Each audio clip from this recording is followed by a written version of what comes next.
All right, everybody. Welcome back to Dr. BeeWell. Today's episode, super important to me. I have a gentleman who I've known, nearly my entire life. This gentleman, we haven't been, actively connecting, too much over the past 10 years or so, but spent most of my life growing up with this gentleman. He is now a professional MMA fighter with a record of 12-5. That's eight by knockout, 2 by submission. He has fought in the UFC. He's fought in the highest levels.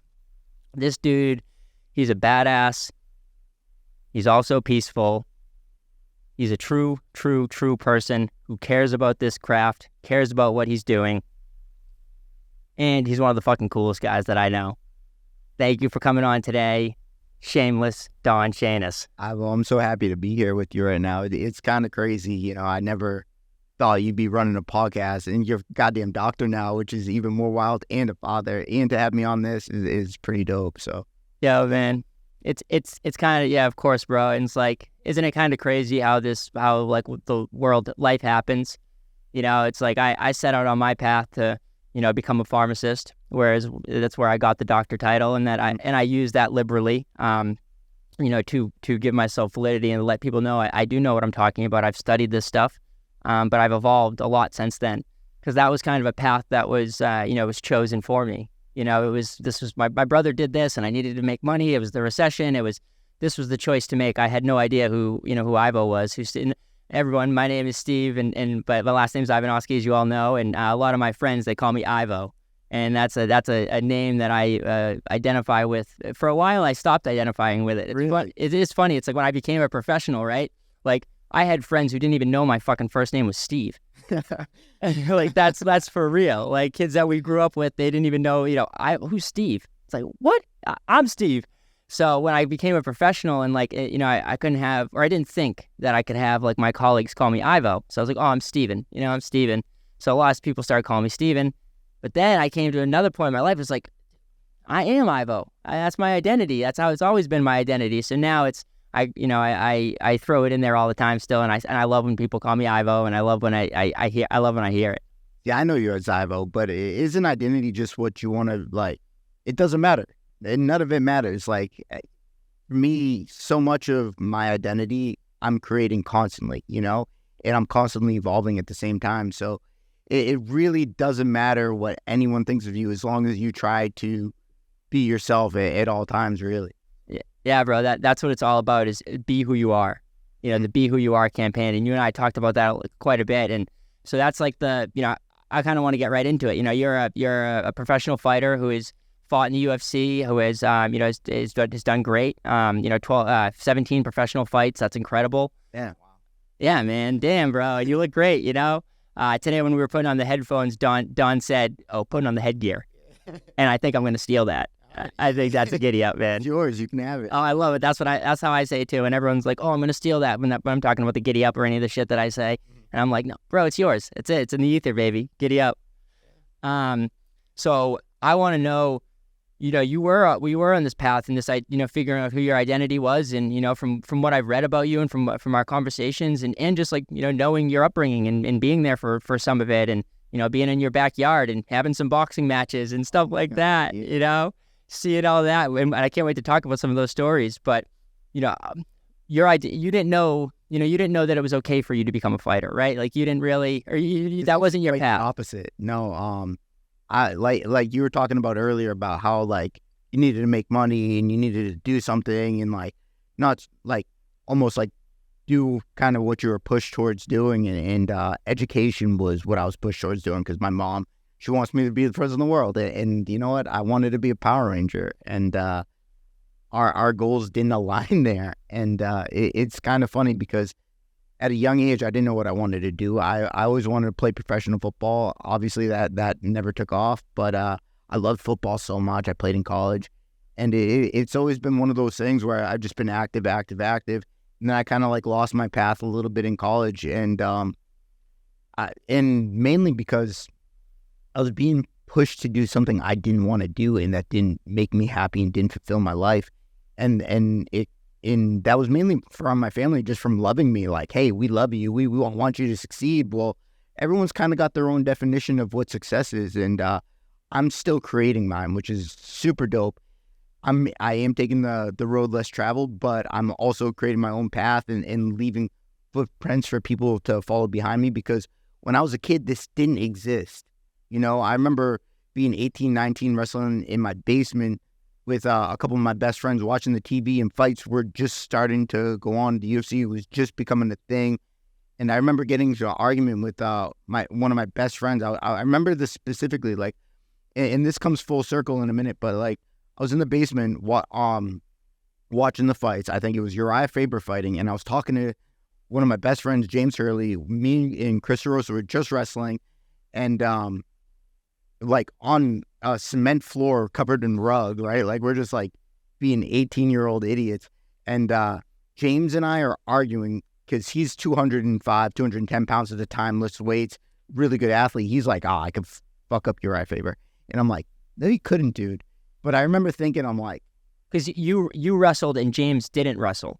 He wrestled his senior year. Okay, so he ended up wrestling. Okay. He wrestled 1 year. Okay, right. Or 1 or 2 years. You were doing it. You were like at the forefront of the program, like when wrestling kind of started at, at Olive Rames, where we went to high school. I remember that, like you and Brian Cohen were, two guys who were there right away, right in the beginning. So in junior high, it was a JV program. So like when I became a freshman, it was still a JV program. My sophomore year was a JV program. And then my junior year, we became a varsity program. So I'm actually the first kid ever in school history to go to states. Oh, cool. Which is super weird, because I wasn't like anything special. I was just way tougher than a lot of kids. And like I beat a lot of guys that were better wrestlers than me just from like outgritting them and being tougher and stronger and like mentally tougher. I was wrestling the complete wrong weight class. I had potential to be a state champ if I was like 3 weight classes lighter, but with the way that worked out, playing football. I was about to say, bro. Yep. Yeah, with playing football, you know exactly how it is. Get big, strong, bigger, faster, stronger, bigger, faster, stronger. And that was kind of like forced down my throat with that mentality. So I wanted to be 200 plus pounds. I wanted to run a 4.5 40. I wanted to be 6'5", you know, and none of those things happened, which is pretty funny. Right. But in doing so, I got really fat, really strong, but really fat. And then I'll go from like 200 pounds to wrestling at 171, which is a complete wrong weight class for me. You should see the guys that fight in the UFC at the highest level at 170 pounds. They're walking at 210. Yeah, right. Like, everyone has their walk-around weight, they have their in-shape weight, and they have their competition weight. So there's 3 different weights, and their walk-around weight for the 170-pound weight class is 210 pounds, which is crazy because they're middle line, or they're defensive backs in the NFL. Like, that frame. Yeah. You know, and in high school, I was wrestling at that weight. You know, if I... What weight do you fight at? Oh, right now, I compete at 145. Featherweight. Yeah, I'm a featherweight in the UFC, which is crazy. So that's a good way to kind of say it to the listeners is like, so guys, this was a 17-year-old, Don, who was in a high school, and he weighed 100. He was fighting at 171 pounds. Now he's a full-grown adult male, and he's fighting at 145 pounds. So yeah, dude, you're in the wrong weight class. A complete wrong weight class. Granted, they were always trying to throw weight on us. And I'm just kind of getting. At 32, I'm finally getting out of that. Like, oh, I need to be big. I need to have this. Because even people see me and they're like, holy shit, you're not supposed to look like that. You're supposed to have more weight on. Even when you saw me today, you're like, holy shit, dude, you look skinny, and not in a bad way. But it's like that's the response I get from everybody. You look healthy. You look like you can move. You like your body's working. You look like you feel good. Yeah, maybe they should have kept me a quarterback. Not throwing all that weight on me. Scout O quarterback. That's it, baby. Well, I played it my freshman year, because Coach Jenkins, we had like 16 kids on the team. And did you have Lasordo too? Yeah, Lasordo was the D coordinator, and Jenkins was the head coach, and he didn't, maybe he knew something about football. I don't actually know. But it was like, me, Paul Tala, Ricky McCall, Brian Cohen was on it, some guys that really just... Did he play football? I didn't know he played. Oh, Brian Cohen was a good football player. Yeah, he was a defensive back.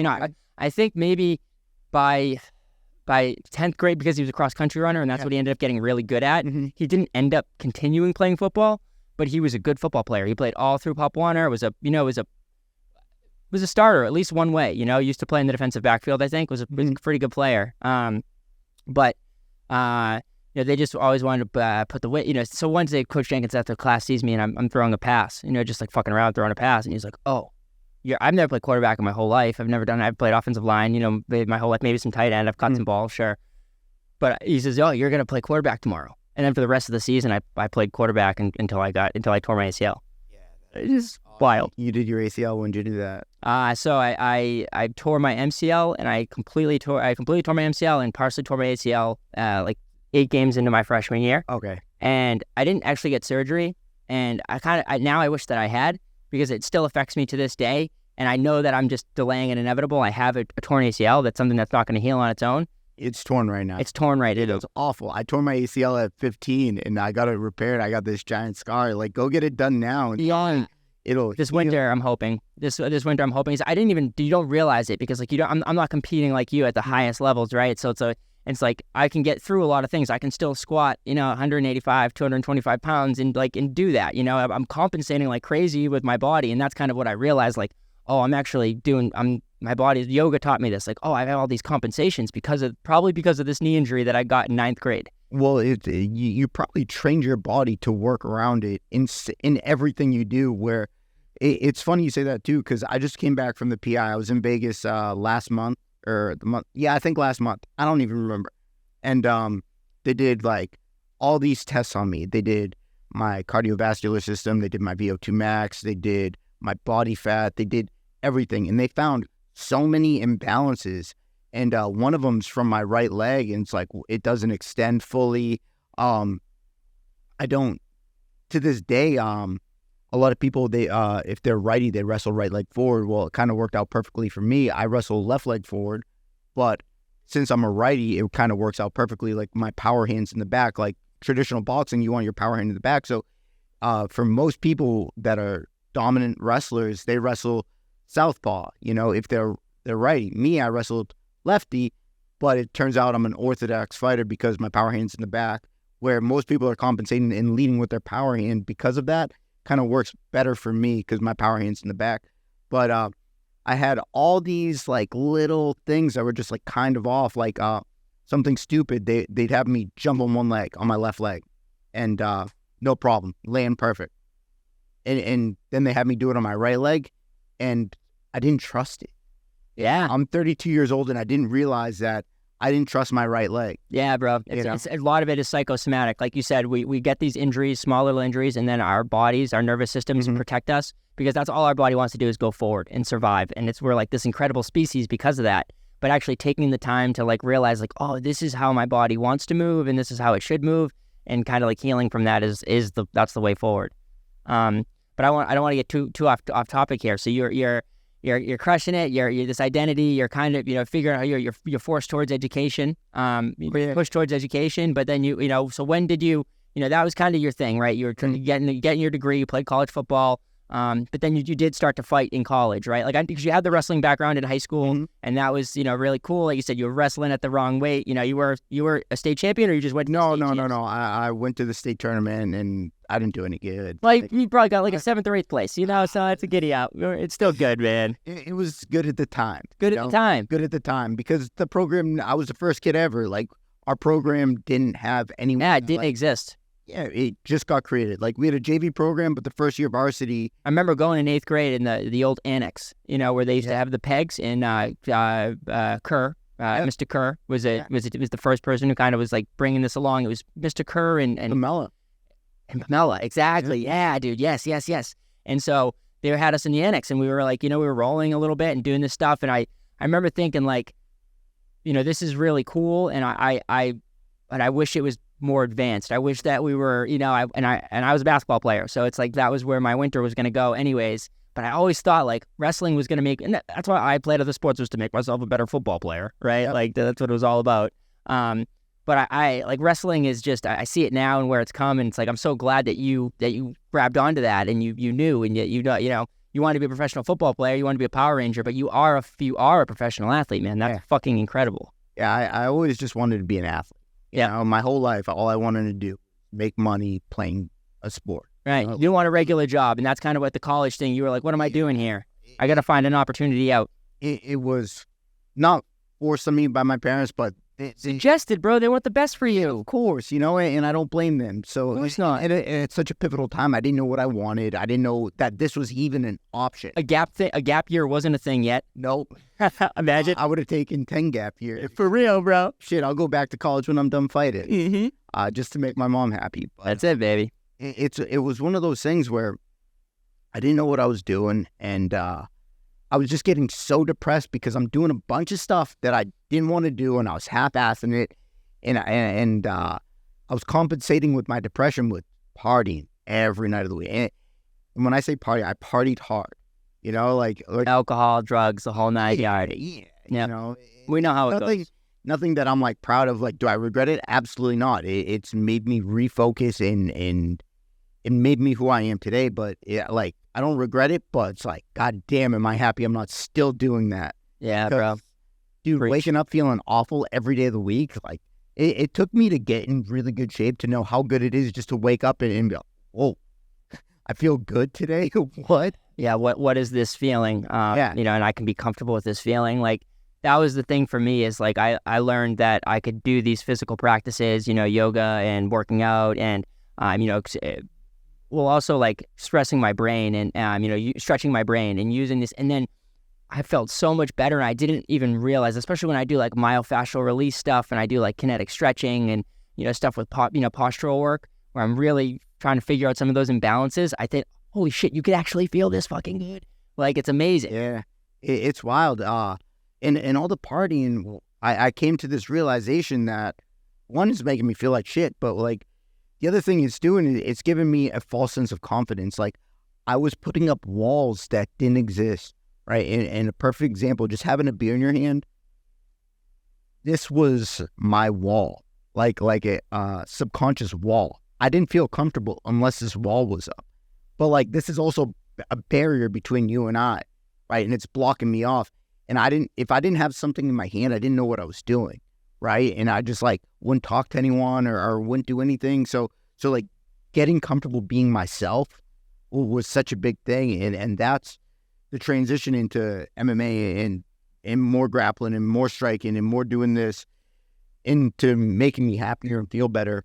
It's like letting go of that wall. And now when I feel like I compete, there are no walls up. Like, you're getting a super raw, uncut, unfiltered version of me where that's the way I feel. Like it's super uncomfortable too, because you don't think about it, but you're in front of thousands of people, your shirt's off, either you look good or you don't. Like, people can tell if you take care of yourself or not, they can tell if your diet's been on, and for me, like I was always a chubby kid in high school, so I always lacked a little bit of self-confidence in my body image, in my own personal self-confidence. So like, even doing that to this day at 32, I don't struggle with it. Like, I've gone significantly better with it over time, but it's something that I still think about. I'm like, oh, my fat ass self would be happy right now. Or like, shit, I could have done a little bit better. Or I don't like the way I looked in this fight. I took it super short notice and this was a terrible weight cut and I feel fat and bloated.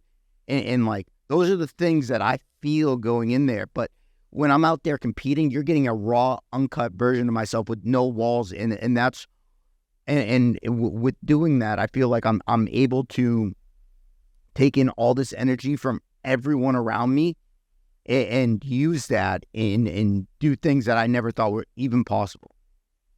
Yeah, dude, that's like super, super powerful. Just being, you're kind of, was what I'm hearing is you're just being entirely present. Yes. You're bringing yourself entirely present, yes. In the moment. And now do you feel these feelings, like these weight feelings, like while you're walking out to the fight, or like this is like before the fight? Oh, this is like, I'm walking into the cage, my shirt's off, I'm a little sweaty, I'm uncomfortable.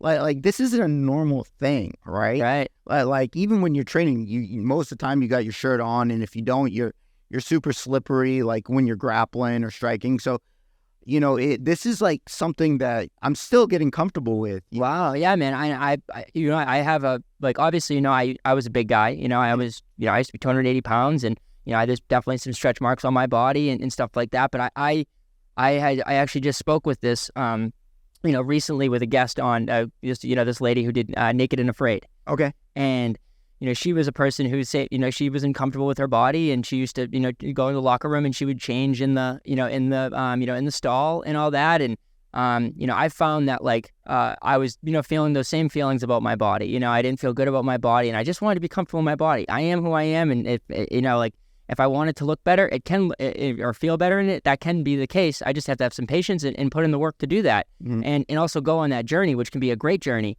And so I started to, get myself uncomfortable by going to places where I could legally take my clothes off. Okay. So I would go to like a nude beach, and I, when we have a mutual friend, Jake Marcus, who lives in Miami. And when I went down there to visit him, or, I was doing some work down there with some honey companies.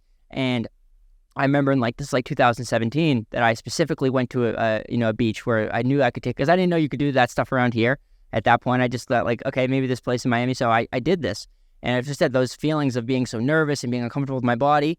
But I knew I had to transcend it. I knew I had to get over it. And I knew that was the path I was on.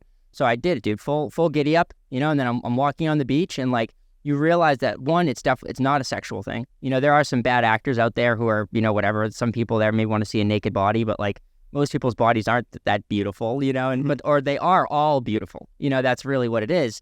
And so like doing these practices, man, like, like this has been vital for me in my mental health and my growth. Is going to, wherever I go, if I can do this at a place, I'll seek it out and say, oh, is there a place where I can do this and and every time I have those feelings of uncomfortability, but it's getting less and less. And it makes me just know like, oh, I'm comfortable with myself. I can walk around the locker room, naked now. And that's a comfortable thing, where before it's like, I was just like, I was turning myself or doing this, or like, hiding my body. And it's like, Yeah. You don't need to do that shit. Well, one of the things, right? I was a bartender for a long time, and I've seen everything. Everything you could see in a bar, I've seen it. I worked in the Rowdy's bar in Plymouth, and the place was fucking awesome. The money was awesome. The people are awesome. They're still awesome. And I've seen everything. You can plug them if you want. Yeah, Main Street Sports. Okay, baby, Main Street Sports, giddy up. Yeah, in Plymouth, Mass. It's the best bar ever. Yeah, check it out. And I'll tell you what. I've seen everything under the sun. Every scenario you could possibly see, I've seen it. Girls, guys, everything. And what I'm able to pick up on as a bartender is like, I'm reading people's body language, and I could tell who's cocky. I could tell who's faking it. Like cockiness is people just trying to be overly confident, right? But confidence is the sexiest thing ever. When there's like genuine confidence, it is the sexiest thing. It doesn't matter. Like nothing matters. You know what people are drawn to? Energy, right? And if you're having a good time and nothing matters, people are drawn to that. It doesn't matter whether you're good looking, funny, stutter, none of that shit matters. Literally nothing fucking matters as long as you're creating positive energy, and people are drawn to that. Now, I've seen things where, I'll give you an example, like two guys are competing over the same girl, and ultimately they're both insecure, fighting over the same girl. Like, there's healthy competition, yeah, but like that girl's going to be drawn to the guy having fun, not the guys trying to measure their dicks. Yeah, right. So like, I saw that a lot. But just to go back into leaving your comfort zone and doing your thing, like, yeah, it's uncomfortable at first. And like for me, this was comfortable. Yeah. Stuttering. Comfortable. Yeah. I'll catch myself stuttering sometimes, and I make fun of it because I think it's hilarious. Yeah, giddy up. Well, like, this is my comfort zone. And then, like, this wasn't. Well, like, open heart, open chest, this is me. Exactly. So it's like you go to those new beaches, you getting comfortable in your skin, like, you're almost not taught to do that. Right. Like, there's so many... Everything teaches you not to do that. Of course. Like, being naked in public isn't okay. Like, there's going to school, you can't do certain things. You can't take your shirt off. You can't do this, Exactly. It's like, even like shirts and skins at school, like that wasn't even a thing. Like if we were doing that outside on the playground, that was okay. But if we tried to do that in the gymnasium, it wouldn't have been cool. It would have been like throwing some pennies. It's just like, it's almost like society's conditioning you to be in this like little box. And there's a whole world out there that no one cares about anything. And don't get me wrong, everyone cares about shit, but like there's important stuff to each individual. But like overall, what I'm doing right now and with my life has no impact on anyone else other than what I'm in my circle. Yep. So And even so, in my circle, it doesn't really matter. No one's actually thinking about what I'm doing right now. Other than you and I in this podcast right now in this moment, no one gives a shit what the fuck I'm doing. Right. And like, I hate to say it, probably same with you and Mike over there. Like, no one is checking in with us right now. Right. We're just here. And too many people are so worried about what's happened to them and letting traumatic experiences impact what they're doing right now. And like, I love it. They're so worried about what's going to happen. Like, all that is anxiety.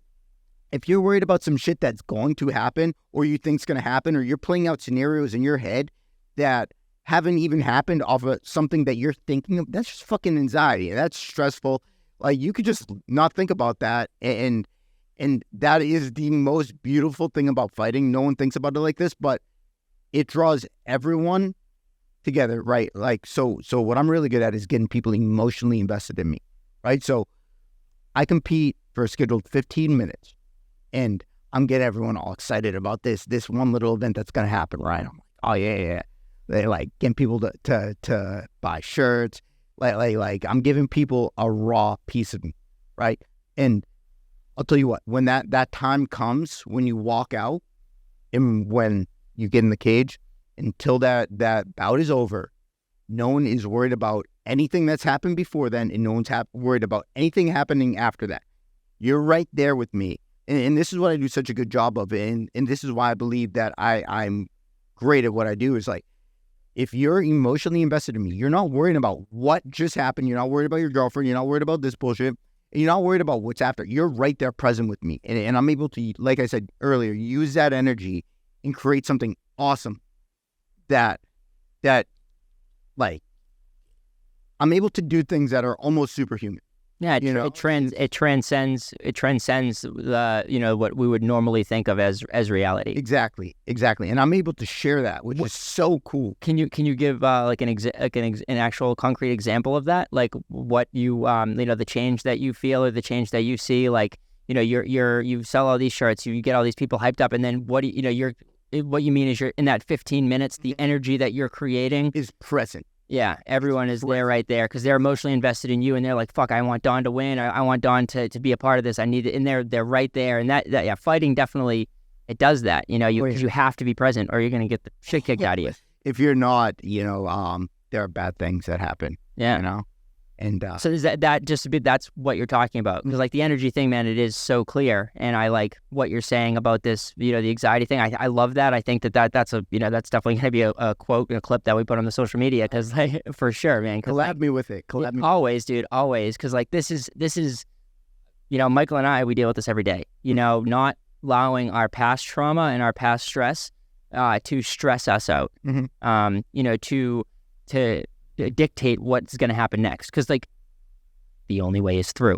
Mm-hmm. That's what we always say. The only way is through, and you just have to do it. You have to get a little bit uncomfortable. You have to do it. You have to go from being comfortable with the drink in your hand to opening up the heart and being there. And then once you learn that, then you can learn that more, and then you can start to transcend that and help other people. You're essentially, what you're doing is you're modeling it for other people. Trying to, yeah, dude. Yeah, my ultimate goal is to, I think, be an inspirational speaker. I really think that I can influence some kids in maybe trying something that they would never think of doing or they didn't think was possible. Yeah. If I can convince someone, you have no idea how big the ripple effect is. If I can convince someone they're capable of doing anything that they didn't think they were capable of doing, you don't know how like how that branches out and how that can impact the world. Yeah, bro. That's why we're here. Yeah. Is because of that inspiration. And that's why I have people who are on this show, is people who are pioneers in whatever space that they're in. And that's obviously what you are. You're somebody who didn't even have a wrestling program, and the UFC didn't even exist. Podcast didn't exist when we were in high school. And now we're blazing a trail to try to create ripples. And you see it. It's such a real thing. I have all these people reaching out to me. We're doing good. The podcast is being, successful, I would say, for being this is show 20, that we've recorded. And like, that's, this is great. The things are going well. We're getting a ton of listens, a ton of re-listens, a ton of subscribers. And I'm feeling that. I'm feeling this, what we're doing for other people, and like what they're doing for me. Cause it is all about that oneness, the togetherness, and showing people that, hey man, everybody is capable of what they think they're capable of. It's funny. I heard about your podcast through DeRosa. He's like, dude, I don't know how you came up in conversation, but he was like, I've always just had a kid. He's doing a podcast. He's a doctor. He's doing honey. Like, and then ironically, like, not too long after that. So I already had this image in my mind. Like, all right, dope. He's fucking doing something, right? So many people don't do anything. He's doing something. And then you commented on a post of me posting about Connor, and you're like, oh, I love Connor, da, da, da, da, da. And I'm like, dope. And I don't know how this happened, but here I am right now. And you're going to get all walks of life. And it doesn't matter what the craft is. You're going to get a ton of people like and dislike me sitting right here across from you, which is going to be pretty dope. Yeah, bro. That's what it is. It's like, this is what lights up my life. This is what makes me want to exist, is doing this. And I found it, so I found it. And now I have to not worry about anything else and figure out how to make this possible for me and for, to show people that it's possible for them as well. Yeah, jump in the pool head first, Head first. Someone's got to do it. And why not go all in? You could always get more chips. Yeah. You could always get more chips, man. Like you said, we're young now. We're going for it. And I think we'll talk about this a little bit later, because there is risk with it. There is serious risk with it. But that's with anything. And like, truly finding out who you are, man, this time on earth, this is a journey of Don becoming Don, Steve becoming Steve, Michael becoming Michael.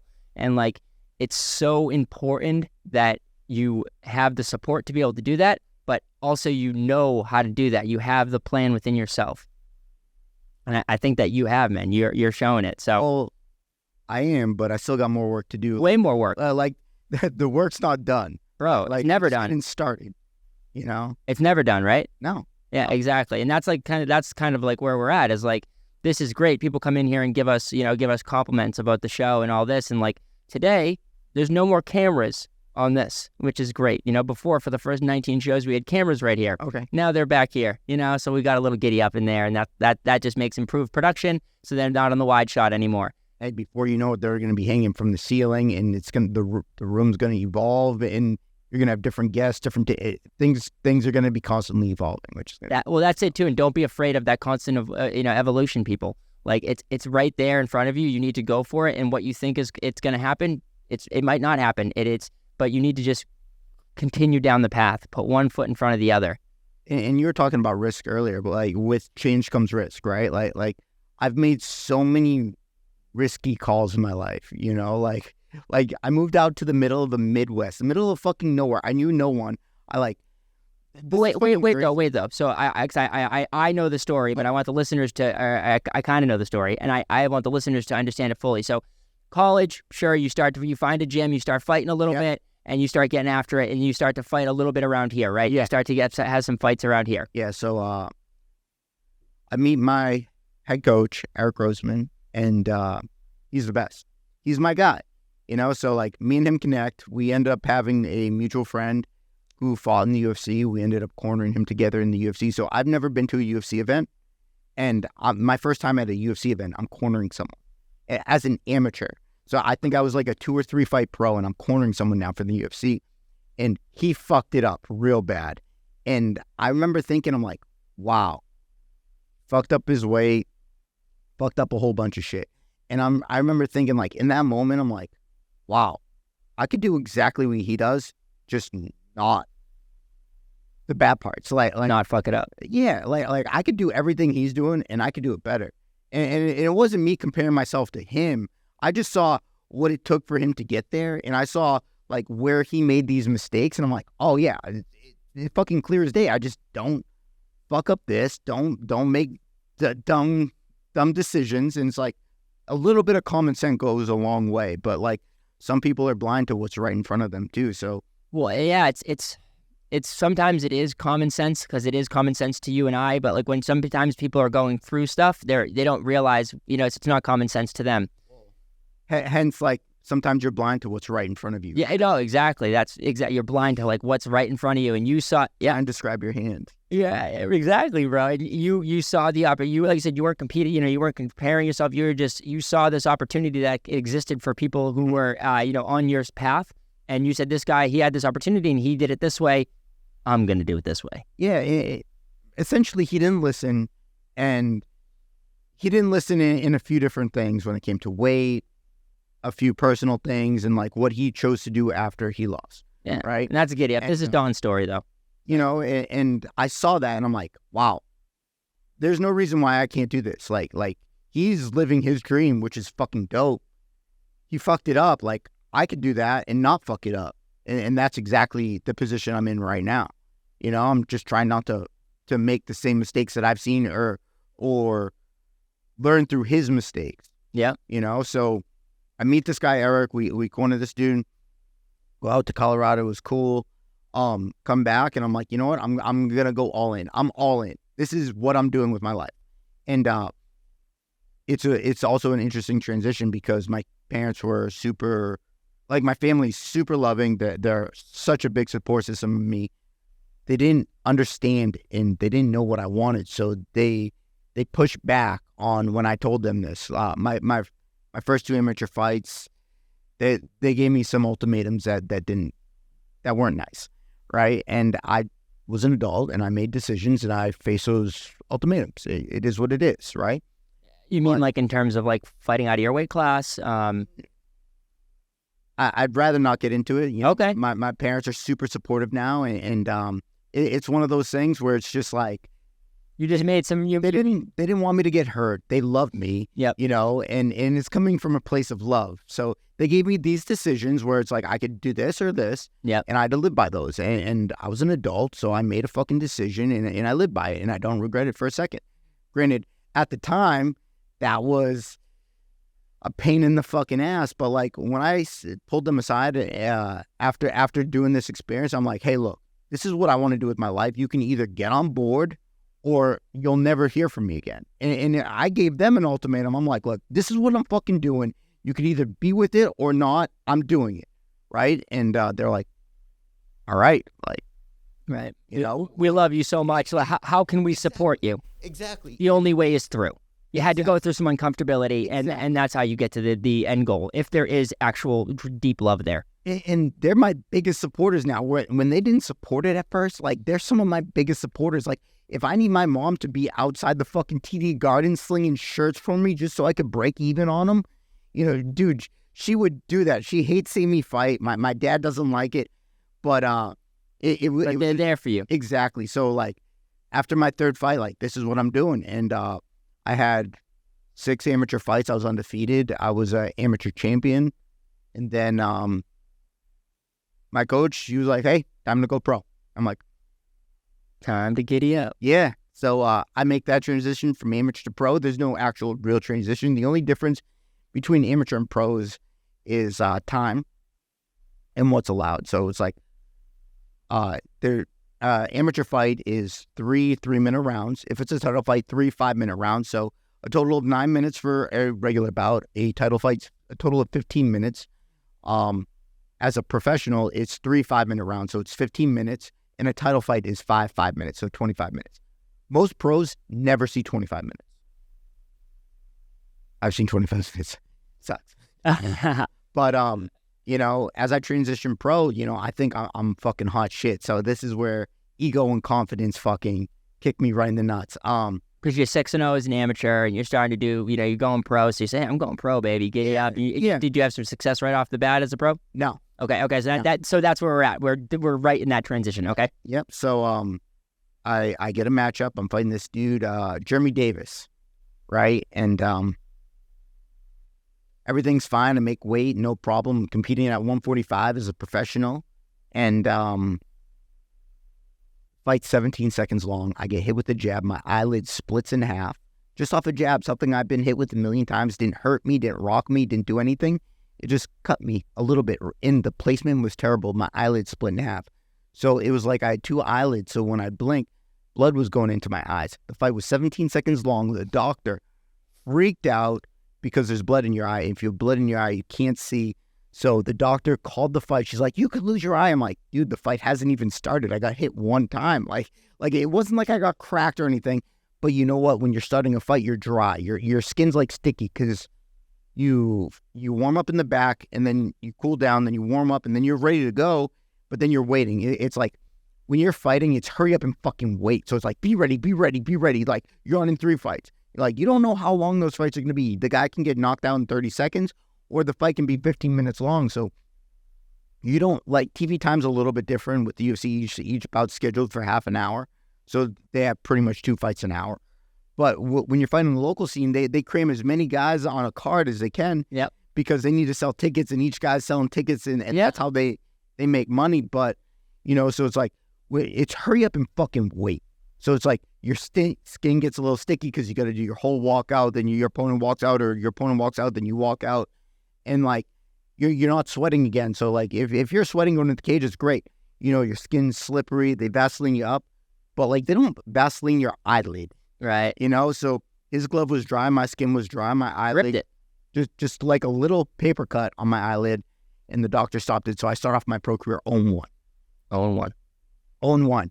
And he celebrated like he just knocked me the fuck out. Of course, you got Are that. you kidding me, dude? Like Right. I was so upset with the doctor. I'm like, can I keep fighting? I'm physically fine. Right. Like, dude, you're blind in your eye. You can't see. You go blind. I'm like, nothing I can do about that. All right, shit. 0-1 as a pro. What a fucking start. All right. So then I fight again. I choke some dude out in 40-something seconds. And then we're at 500. Yeah, we're 1-1. Right. Then I have 2 fights for Bellator. I get a decision win, and then I knock someone out. That was pretty cool. I'm 3-1. Yeah. Then I'm out in Vegas training with some guys. They bring me to the UFC PI, which is super cool. I'm actually leaving Wednesday. The PI? The Performance Institute. Sorry. For the listeners. Yeah, I'm sure you know, but yep. For the listeners. That's it, baby. Good catch. Good catch. Always. That's why I'm here. Yeah. So they bring me out to the PI, and I was like, so cool. I'm training with a couple UFC guys at the Performance Institute, and I'm seeing like all these things these guys get access to. And I'm like, all right, if I keep winning, like I'm gonna be here someday. The care, like being the nutrition, the gym, the weight, the training. Oh my God, this place is unbelievable. I'm going to Vegas tomorrow to train and use the benefits of the PI. There's free food, free nutrition. You just have to be a professional fighter to have access to this? Nope, you have to be rostered on the UFC. Rostered on the UFC. Yeah. Okay. They have PT work. No sneaking Dr. BeeWell in there. You could come with me. Okay, cool. But you don't get access to everything. Like you wouldn't get access to cryotherapy or the infrared. But I could check it out. You could come with me and you could be my training partner. Cool. Okay. So maybe we'll have to plan that. Bring out the videographer and we'll get out there for a session. Like if I want to bring a video guy, I can bring up to 2 or 3 guests. Fuck yeah, man. Training partners, coaches, whatever. Okay. But like I can't just bring random people off the street. Like, hey, right, $100, come. No. Yeah. Fucking. Of course not. Yeah. No, they're gonna. Don rescheduled his flight from today to tomorrow so he could do this show with us, everybody. I was looking at today. Tomorrow, the prices were a little bit better. So it actually ended up working out. It worked out a little bit better, yeah. Yeah. But I was actually super excited to see you. So this is a double win. Yeah, double win, baby. So, what do you call it? So I was seeing these 3 guys get ready for their fight in Boston for the UFC. And I was like, oh, dude, I just got to keep winning. And we were training. And I heard my arm went numb, and I'm like, oh, that's weird. And I don't think I was getting the proper rest, just because I was like on a couch for a couple nights, and I was just out in Vegas, just as I said, training. Were you in Vegas or were you just there to train? I was just there to train, but my spot was on the couch. Like I was the extra guy. Yeah. That was there to help them, but like overall, it was a cool experience, but my arm went numb, and I'm like, oh, that, like I was training, it was just like a little thing, like, my arms never went numb, that's weird, whatever. Next day, I'm training, like, it felt weird, but whatever. Keep training. We ended up flying home a few days later, and over time, I kept training, and then I had a fight. So I think their fight was like January, February, or like beginning of the year, and then I had a fight in April. So I kept training. I helped these guys out. Like I was teammates with them, but I wasn't like part of their team. Right. Like you weren't in their corner. Well, no. Like they invited me to train with them. Yeah, of course. Like I was there to help out, but like I had my own team in my gym, and yeah, okay, it was like a really cool experience to see these guys that are still in the UFC. So what do you call it? I go back. I'm training with my coach. Fast forward a little bit, and like I'm getting like my back's hurting, right? And like we're approaching a fight, so like I'm going to a chiropractor once a week. Like I usually try and get body work done once a week, but like it turned into twice a week. Then it turned into 3 days a week, and then I couldn't move unless I got body work done to train. So every day I would drive from Easton to Salem, see my chiropractor who would fix me. From Salem, I'd go into Boston, I'd train, then drive home, right? And I was doing that every day. And I was like, the miles I was putting in my car was fucking outrageous. Yeah. And essentially, like, I didn't realize how injured I was. So then I was slated to fight at 145. My opponent pulled out fight week. I get rescheduled for a black belt out of Gracie, Tampa, who didn't have a very good record at the time, who now has a winning record. But it was at the wrong weight class. I was fighting at 155. And what happened there was, fought a very good black belt. I lost 29-28. And after the fight, I'm on the floor fucking screaming. No one knows at the time. I didn't even know. My neck was broken. I shattered my vertebrae. I ruptured my disc. I pinched a nerve. Right? Yeah. So I didn't realize how fucked up it was. I knew something was wrong when I went back after the first round. I had this deep-ass guillotine. The round ends. I walked back to my corner and I'm thinking like, wow, I'm in pain. My coach is like giving me directions. I'm like, I can't tell him I'm hurt right now because he'd stop the fight. Like, dude, the guy loves me. Yep. He would do what's best for my health. Of course, it's that's always that in between a fighter and the coach. The fighter never wants to actually say to throw the fight because he doesn't want to give up ever. A fighter would die in the ring, but the coach wants to protect the fighter. So there's always that like battle between. And he knows like if I'm ever like really fucked up, he would know when to throw in the towel. But I would also like, he wouldn't be my guy if he'd throw in the towel. Like, I'm not a fucking quitter either. Right. Right. So like, that's one thing. Like, I'm not a fucking quitter. Yeah. I've done a lot of things. I've fucked up a lot of shit. I've came short in a lot of things. I'm not a fucking quitter. Yeah, bro. So I fight 2 more rounds with a broken neck. I lose that fight 29-28. And after the fight, their doctors are checking me out, and I'm on the floor fucking like involuntary fucking screaming at the like. They ended up bringing me upstairs, and I'm on the floor like fucking screaming, and my teammate will tell you it's the scariest thing you ever fucking seen. I'm just in so much pain. I end up like calming down because after the adrenaline wore off, I can't even describe to you what kind of pain I was in. But go to the hospital, they hit me with drugs. I slept for 4 days. I slept in the fetal position for 4 days on my parents' couch. And when I couldn't sleep unless I had the drugs in me, so I think they hit me with like fentanyl, Dilaudid, and morphine. Like they hit me with that trio. I was like, all of them. Yeah. All at once. And like I couldn't sleep. I couldn't do anything. I'd be in severe pain. So finally, what ends up happening is I have to take some time off work and like pretty much at this point living at my parents' house. Yeah. And 3-2 record. 3-2. I'm like, broken neck, living at your parents. We find out it's a broken neck. I have surgery a month later. And that took me out for a year. Right. So it's like what, like 2018? 2018. Yeah, so okay. I broke it April 14th, 2018. And then I had surgery May 25th. Yeah. So just 5 weeks later. I came back to fighting April 6th or April 4th, something like that. It was like 1 week shy of a year. So it took me out for a fucking year from a broken neck where most people would never compete again. Like I had surgery. That put me out, no exercise, 3 months. And I was actually just talking to my sister about this and like how I was a dickhead to her. But I gained 40 pounds in that time. So I went from like 155 to 195 just because I wasn't able to exercise or walk for more than 10 minutes. Yeah. I don't know if I want to tell this story because she might get mad at me, but I think it's kind of funny. I'm going to say it anyway. Yeah. So my sister just started running at the time. And she just started running and she fucking signed up for a half marathon. She kind of pussied out of it. Okay. All right. So my first day I get cleared is the same day she ran a half marathon, like was scheduled. She pussied out of the half marathon. And I got mad at her. Asshole brother I am. Like, ran it.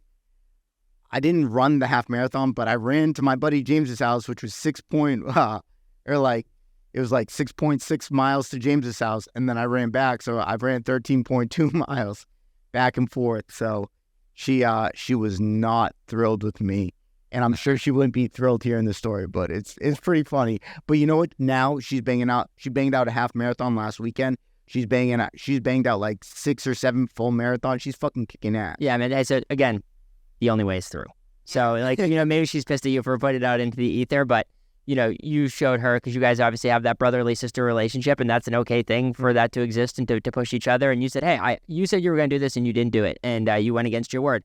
I'm going to show you that you don't need to do that you have this power within you. We all have this power within you. So I hope that she doesn't take it in a bad way, because I'm taking this as a very inspirational story from her. The fact that she saw this and then said, giddy up, now she's crushing half marathons and marathons. Like, she's absolutely it. Financially, like her personal life, her work life, she's killing life right now. Like, hell yeah. I'd be happier for her. That'll be. But it's so funny because James's brother Timmy was like, did Don break his neck, have surgery, not gain 40 pounds, then run a half marathon the first day? He's clear. Like, yeah, it's just pretty fucking. Yeah. You got to know Tim earlier. Of course I know Timmy. Yeah. He had a conversation with James. James told me that, and I'm like, that always stuck. I'm like, oh shit, I did do that. Yeah. Well, that's that just speaks to you. It speaks to you. Your grit. That's what you said. That's gotten you here, is your grit. So that kind of showed you, hey, I'm back. I'm back, and I can start training again. So that was when you were first cleared. So like after three months of no exercise. 3 months no exercise. 3 months no contact. So I could now start to do my PT. I could start doing like these kettlebell exercises where I'm holding a kettlebell like this. And like, you wouldn't believe how 2 pounds is after 3 months, 4 months of atrophy. And this is so difficult, just holding a kettlebell like this, walking back and forth. Yeah, man. Like doing these different exercises. It was awful. So 3 months of that, 3 months of training without contact. So like, I would be able to hit the bag, hit mitts, work on certain things, but I wouldn't have any live contact. So I'd be able to like work on moves, like your basic submissions, like drill triangles, drill stuff with a partner. Yeah, I wouldn't be able to go live. Anyway, I wouldn't actually be able to spar with them or anything. Yeah, no going live. Okay. And then the final 3 months was like, I'm able to go live. And at the end of that, 1 week shy of a year, I competed again, knocked someone out in 10 seconds. Okay, so this was kind of good for you. So you kind of this was slow me down a little bit, let me retrain the body, let me really focus this. Now, was it, like, obviously money is a real thing. Was it that challenging during this time period, with financing? Obviously you were living at home, so that's helpful and stuff, and you were making sacrifices and stuff, but were you, I'm just saying this because, like, you're blazing a trail for other people, and other people might be curious about how you were able to make that possible. I mean, I was living on my own, but my parents helped me out tremendously. Okay, so you had moved out of your, you just went home to like recover with them for a little bit. Yes. Okay, okay. Like they pretty much took care of me like a useless. Yeah. Well, not useless, dude. A sick person who just broke his neck, So they're all concerned. They don't want me competing again. My doctor's advising me like, hey, look, there's a 3% chance every year it goes up. Like, you could re-injure, not that exact location, but above and below. And I'm like, all right, well, I don't care about the risk. I just jumped through hoops to get cleared again. Like, I had to get the doctor to sign off, like my surgeon to sign off on it. Luckily, I knew the nurse. Like, in my personal life, I knew the nurse. So she helped me out in reaching out and getting his signature, and knowing how that this was the right path for you. Yeah. Like, you can give me your medical advice, and that's an okay thing, but I'm also allowed to make my own decisions based on what your opinion was. So pretty much everyone doesn't want me to compete again, and in my mind, I remember being in the hospital, and my coach was like he was the only person that visited me that was outside my family was my head coach, and the first thing I said to him, I'm not done. I'm going to fight in the UFC. And he's like, all right. And like, that was that. So you come back, you knock this fucker out in 10 seconds. I throw a knee, connects. Flying knee. Not even flying, just like, knee. Yeah, okay. And it connected. They considered it a flying knee on the Tapology or whatever. But like, I just threw a knee and it connected and he fell. And I'm like, all right, heck yeah. And I got so excited. So that was a super emotional experience. Like, there was a point in time where I didn't know if I was ever going to compete again or be cleared to compete again. Like, I had to jump through fucking hoops from doctors to a bunch of extra shit to a bunch of PT to, all right, 10 seconds. That was dope. And then I fought again. And I had a much tougher fight. I knocked him out in 3 minutes. And I fought again, and I got a submission in the first round. And then I fought again, and I knocked the brother of a UFC guy out in the second round. I knocked him out, and I'm on a 4-fight win streak. I'm 7-2, right? I'm getting lined up to fight That was pretty quick that you won those 4 fights in. Oh yeah, it was back to back to back to back. It was like within like a couple of months, or it was 4 months, a year. within a year. No. So I was saying that's just 4 fights in a year is even a lot, right? Yeah. So I was scheduled for my 5th fight in a year, all off my year coming off a layoff. So I had to make up time. So in my mind, it's like, fuck, I'm going to the UFC. I need to make up fucking time. I just need fights. So I'm scheduled for my 5th fight in a year. We're like 2 or 3 weeks out from the fight. I sold this motherfucker out. Oh my God. I sold over 30 grand worth of tickets. I broke every record there was. Like, I already set the record for tickets at this one specific venue. What were you fighting under? What league? Cage Titans. So I was fighting for Cage Titans, and I'm slated for the 145 title. I'm supposed to fight this guy, Darius Estelle, right? We're 3 weeks out. I sold $30,000 worth of tickets.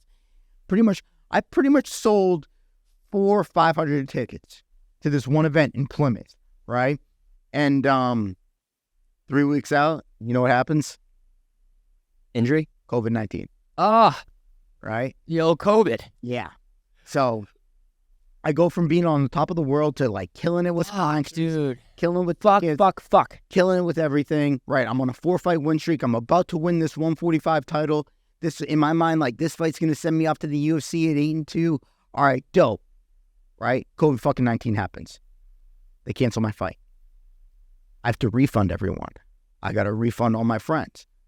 Okay, that's cool. Some of my friends like, nah, hold on to the money. Like, just honor the ticket when your next fight. Like, no one knew it was like 2 weeks and then back like 2 weeks. Fuck that, dude. Like, what's it? Curve. What was the saying? Like, flatten the curve. Fuck your curve, bro. Fuck your curve.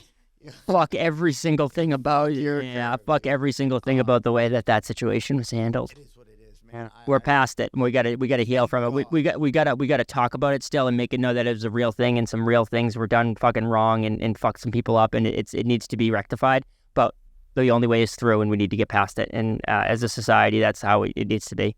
Let me tell you though, this was such a kick in the nuts. Dude, I can't my momentum, bro. I'm pissed on it. Yeah. So COVID-19 happens. Cancel my fight. I got to refund everyone. The money I had from other people, I separated, but I ran out of money real quick because I was bartending at the time.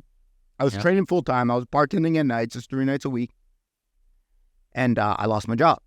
So we went from like having work steady, killing it, to like having maybe 1 4-hour shift a week in the pandemic. Right. It wasn't just the work. When you said the work, he means his bar work. That is just gone.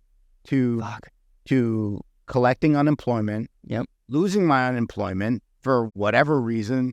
Like, I think I was like on food stamps or like a EBT card or something like that. I lost my food card. I lost my EBT because I was getting too much from unemployment. Like, how the fuck does that work? Like, what is going on? Like, you don't understand like how much money I was making that I just had the opportunity lost from. Literally stolen away from me because of the regulation and what you guys are doing.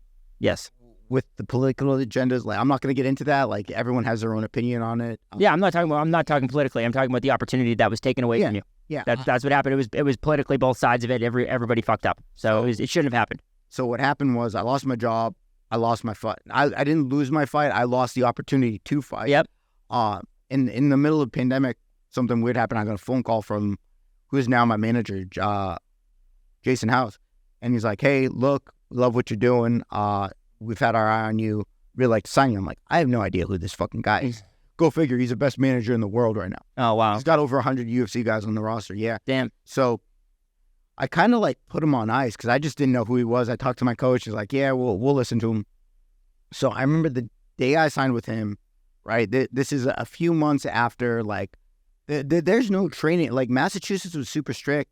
There was no training. There were no gyms. There was no, like, if you were training, it was in secret, and like to organize a group, it was like illegal. And yeah, dude. Like, and not only illegal, like the social pressure from fucking people to wear your mask and like to like live your life a certain way by other people was fucking horseshit. So it's like everything you're doing, you're kind of trying to like shut the fuck up and stay at home and like be a good person. But like, I'm also a professional athlete that I need to do these things. Be a good person, right? Yeah. So tough, dude. Well, to you, I might be a good person, but to someone else, might not like me, and that's fine. Well, of course, that's what I'm saying. Like, that people all make and that stuff is fine, but people make these decisions based off stuff that they shouldn't be making these decisions off of, and it should be fine. But we should let people live their lives, and just so tough that you had to go through that, man. You're literally on top of the world, dude. Fucking killing it to like what the fuck, right? So what happens is, I end up signing with this guy. The day I sign with him, he offers me a fight in the Contender Series. Now I'm over 108 pounds. House. He offers me a fight in the Contender Series that week. I'm like, dude, I can't make weight because the UFC was the only thing going on sports-wise during the pandemic. Yeah. Like, dude, I have no training partners, no gym. Like, I don't even have a treadmill. Like, I don't know what the fuck you want me to do. Like, right. I signed with you, but I'm like, I can't fucking possibly set myself up for success at this point in time with this setting. So, fast forward a little bit. Next week, calls me up. Hey, we got another short notice fight, UFC this weekend. Can you make weight? And no, can't fucking make weight. Next week, same thing. Not for the Contender Series. Now it's for the UFC. So I'm ultimately like rejecting my dream because I know I'm not set up for success. And it got to the point where I was just like, I don't know what you want me to do. Like, give me 2 months and I'll run outside with a fucking mask on. Like, I'll try and get in shape from running, but like you need so much more than that, right? And my coach was like, look, if you quarantine, you can stay with me. My coach, he has half an immune system, so he's super, I don't want to say scared, but like he has to take serious precaution during this whole time because with having an immune system, if he got COVID, he'd die. Yeah, there was definitely people who definitely were, at more risk for sure. Exactly. With a compromised immune system, he didn't want to take that risk. So it was like, he was like, dude, if you quarantine yourself by yourself for 2 weeks, you can stay with me. And like, this is when like things started moving to Abu Dhabi and all that stuff.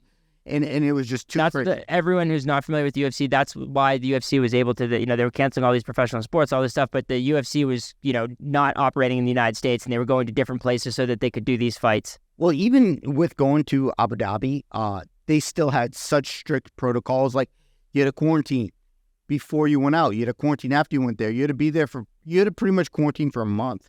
2 weeks before, 2 weeks after. COVID tests every fucking day. It was crazy. So, pretty much I couldn't accept any of those fights. And it got to the point where mid-pandemic, I go to my coach, I go, get me the fuck out of Massachusetts. Yeah. So he had a conversation with House, and House had a conversation with a few other coaches, and my coach spoke to another coach, and I moved to the middle of fucking Midwest. So I was in a relationship. I had a bartending job that I wasn't really working because of the pandemic. I was losing out on fights. So I had this one conversation with the coach, and what do you call it? Off that one conversation, it was on a Friday. I broke up with my girlfriend. I quit my job. I packed up all the stuff out of my apartment, dropped it off of my parents, and by Monday, I was all packed up. Tuesday, I was on the road, and Wednesday, I was in the middle of fucking nowhere, Midwest. Middle of nowhere, Midwest. We're like, know anyone? Where about? Missouri. I drove out to Missouri, and pretty much such a big opportunity he presented me with. He got me a place to stay, paid for my first month's rent. I was in a fighter house. It wasn't anything special, but let me tell you, the fucking training was legit. Yeah. And I learned so much. In the first 2 months there, I learned more than I did in the last 2 years, and I spent about almost 2 years there. And I learned so much at that gym. It's fucking crazy. Yeah, bro. It's crazy. That's amazing. So how long were you there total at this gym? About 2 years. About 2 years. Okay. And you were living in this house for 2 years and just training, getting better. Okay. So then when was the next fight? So like you're currently 7-2. Yep. And you're in the Midwest. Yep. And so tell me about this a little bit. Okay, so what ends up happening is I'm scheduled to fight this same dude again, so everything clears up from the pandemic. Okay. So fast forward a year and a half. The Gracie Jiu-Jitsu from Tampa. No, that was Daniel Matos. Oh, that's the guy you already beat. No, it was 29-28, exactly. Okay, so this was the guy you were scheduled for the big fight. You sold 30 tickets to. Yep. This was Darius Estelle. So I'm Darius Estelle. Okay. I'm supposed to fight Darius Estelle. He pulls out. Right? Yep.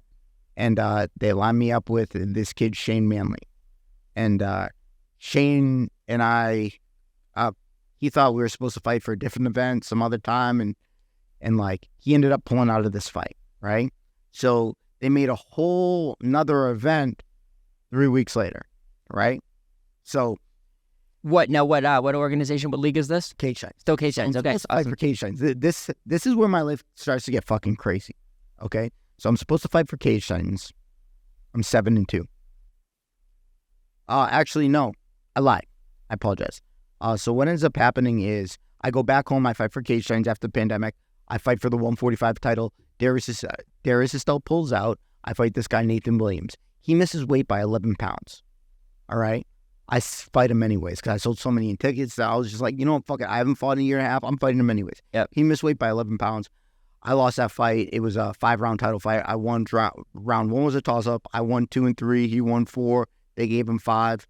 And at 11 pounds advantage, that's quite a bit. Look, it is what it is. Like, I'm a man. Like, I stand by the decision. Yeah, you made the decision, 100%. You made the decision to go into the fight, 100%. So now I'm 7-3. All right, not great. You're not going to get on in the UFC off a loss. So the next fight, I fight again. I fight this guy, Quentin Weiland from Oregon. I fuck him up. Is TKO him in the second round. He pretty much quit in the stool, so it's considered a TKO. Yep. But like, dude, I didn't take one punch the whole fight. It was just me smashing him. Yep. 145. Yep. No, this was at 155, so I'm not even competing in my weight class. Okay. So then, right, I'm scheduled to fight Shane Manley for the 145 belt. So since Nate beat me, but he missed weight, he didn't win the belt. We fought for 5 rounds so I could win the belt. Normal fights are scheduled for 3 rounds. We fought for 5 rounds so I could win the belt. Okay. He won the fight. I lost, but it was one of those, it was a super close fight too. I still arguably think I won, but that's just me. But the belt was still vacant, so I fought for the vacant belt. So you were 8-4 after that fight? Nope, 8-3. 8-3 after that fight. Okay, now you're gonna fight for the vacant belt. Now I'm gonna fight for the vacant belt. I get matched up against Shane Manley. Shane Manley pulls out. Okay. Mm-hmm. They make a whole nother fight card 3 weeks later because I sold so much for that event. I'm like, I'm not gonna do that. Like, I'm gonna fight Shane 3 weeks later. You know, I think he had COVID in like a month out and he pulled out the fight. So they made a whole new event just so I could fight Shane for the belt. Like this is the biggest you're gonna get in Plymouth. Like, I kind of like maxed out on how big the cap is. There, yeah. Right? Uh-huh. And even so, I was still like pushing the ceiling up. Yep. So now, super random. I'm 8-3. I get a super short notice opportunity to fight on Dana White's looking for a fight. Okay, now are you in Salem or are you in the Midwest right now? I'm in the Midwest. Okay, but you came back to fight Cage Titans in Salem. Yeah. Okay, cool. Okay. In Plymouth. Right. But the details are irrelevant. So I'm scheduled to fight Shane, and they're like, hey, we got this fight. It's 5 days notice at 155 against someone that I used to train with who is very good. The guy fights for Bellator now. He's very good. But it's 5 days. It's for Dana White's looking for a fight. Now, the events are a day apart. So Cage Titans was on Saturday. This was on a Sunday. Okay. Well, I talked to the promoter for Cage Titans. He's like, look, I totally understand. This is a much bigger opportunity. You could get signed right to the UFC. I fought for Dana White's looking for a fight instead. So Shane pulled out the first fight. We're supposed to fight 3 weeks later. Now I pull out to fight the next day. Like it was just one of those things where like it was a bigger opportunity and the promoter was cool with him. For the most part, like you sign a contract, you have to stick by that contract. Even if you get called up to the UFC, like you gotta, like there's people that get the call up to the UFC that can't go to the UFC because they're tied to a different contract for a different league, you know? Okay. So he was super cool. He's like, look, our whole goal is to get guys into the UFC. Like, we want you to be the best you. So this was such a big opportunity. Dana White's looking for a fight. 5 days, 155. I fight this dude in front of Dana White and the Nelk boys. I smash him. I wasn't super happy with my performance. I didn't finish him. But I won a unanimous decision, 30-27. So then, the next month, I get scheduled to fight Shane Manley again. He pulls out. I end up fighting up a weight class again. I fight this dude, Jay Ellis, who has a terrible record, but he shows up to fight everyone. I fought him. I finished him in 50 seconds. And then the next month, so I spend like a week or two back home. I fly back out to Missouri. They're like, hey, we have a fight at 155. the kid just got called up to the UFC that was supposed to fight for the title. Do you want to fight for our title? So I fight for the FAC 155 title. I beat a UFC veteran, Cody Pfister, in that fight, and I win the 155 title. And then the next month, I go back to Cage Titans, and I fight for the 145 title against Bryce Picode, who's on like a 4 or 5 fight win streak right now for the 145. I fight him for the 145 title back home at Cage Titans. So I had 4 fights in 4 months with, I think, 4 or 5 or 3 finishes. It was crazy. And I was on a 5-fight win streak, and then nothing happens. You say, yeah, you go on the Contender Series, you bang them out. Not the Contender Series. It's a little different. So the Contender Series is its own thing for the UFC. Yeah, but you did that, right? No, you didn't do it. It was actually you. Yeah. Right. Yeah. So you fought in front of when we were fighting in front of Dana White, though. So Dana White has a YouTube series called Dana White's Looking for a Fight. So yeah, I'm familiar. This is a little bit different from the Contender Series. So yes, Dana White's Looking for a Fight. Yep. That's what Connor Matthews. Yep. Connor Matthews fought on Dana White's Looking for a Fight. Yep. He also fought on the Contender Series. Yep. So this is where it gets a little bit confusing, right? The Contender Series is run by the UFC, but you're not in the UFC. It's like to get into the UFC, you need to finish, you need like to impress Dana and all. Yeah. Same sort of thing, but this is for YouTube. It's called Dana White's Looking for a Fight. Yep. We both fought on Dana White's Looking for a Fight, where now Dana goes to all these other promotions, these feeder leagues for the UFC, these more regional places. Yep. And he travels the world looking for new talent. Yep. So that's where you beat this guy. Yep. Beat up on him and didn't knock him out, but got the unanimous decision. Yep. So now I'm on a 5-fight win streak with 4 finishes, and nothing happened. Right. So you know what? I go to my coach. I go, hey, what do I do? He goes, keep racking them up. Like, all right. So I keep training. The next Monday, I'm in the gym. Nothing happens. Nothing. I end up getting mad returned on my shoulder. I hurt my shoulder. I had a grade 2 strain on my AC joint. I don't know if you've ever hurt your shoulder, especially when throwing punches at you. Not ideal. Yeah, right? not ideal. Just keep dropping your hand. Yeah. Okay. So you throw a straight jab, like you want, like, so even like just holding that up, like you don't want to recycle your punches because that's where you get hit. You want it right back to your face. So, exactly. Okay. So I hurt my shoulder. So had a couple options there. So what ends up happening is I keep trying to train with it. I'm making do. I finally save up $500. I get a PRP shot, which is pretty much what they do is they remove your blood. They spin it super fast, and I'm sure you're more educated. I love it. Yeah, you got it, though. They spin it super fast, and there's this like white plasma-y stuff that gets removed from your... It's part of your blood. You have plasma in your blood, and it gets removed. Yep. And then they re-inject it into where you're injured, and that's where all the healing comes from. So a lot of your injuries that don't heal over time, that require surgery, is because there's no blood flow to that area. So what they did was they removed my blood, they did the PRP, they spun it, they removed that plasma, and they injected it into these spots on my shoulder. Now, that was super painful. like not to be like a little bitch, but like this long ass needle getting shoved in me, whatever, But it was one of those things where it's like, all right, I really need to let this heal. So I go home, I take a month off. Mm-hmm. I go from the Midwest back home, take a full month off, and hanging out with my family. I'm getting chubby.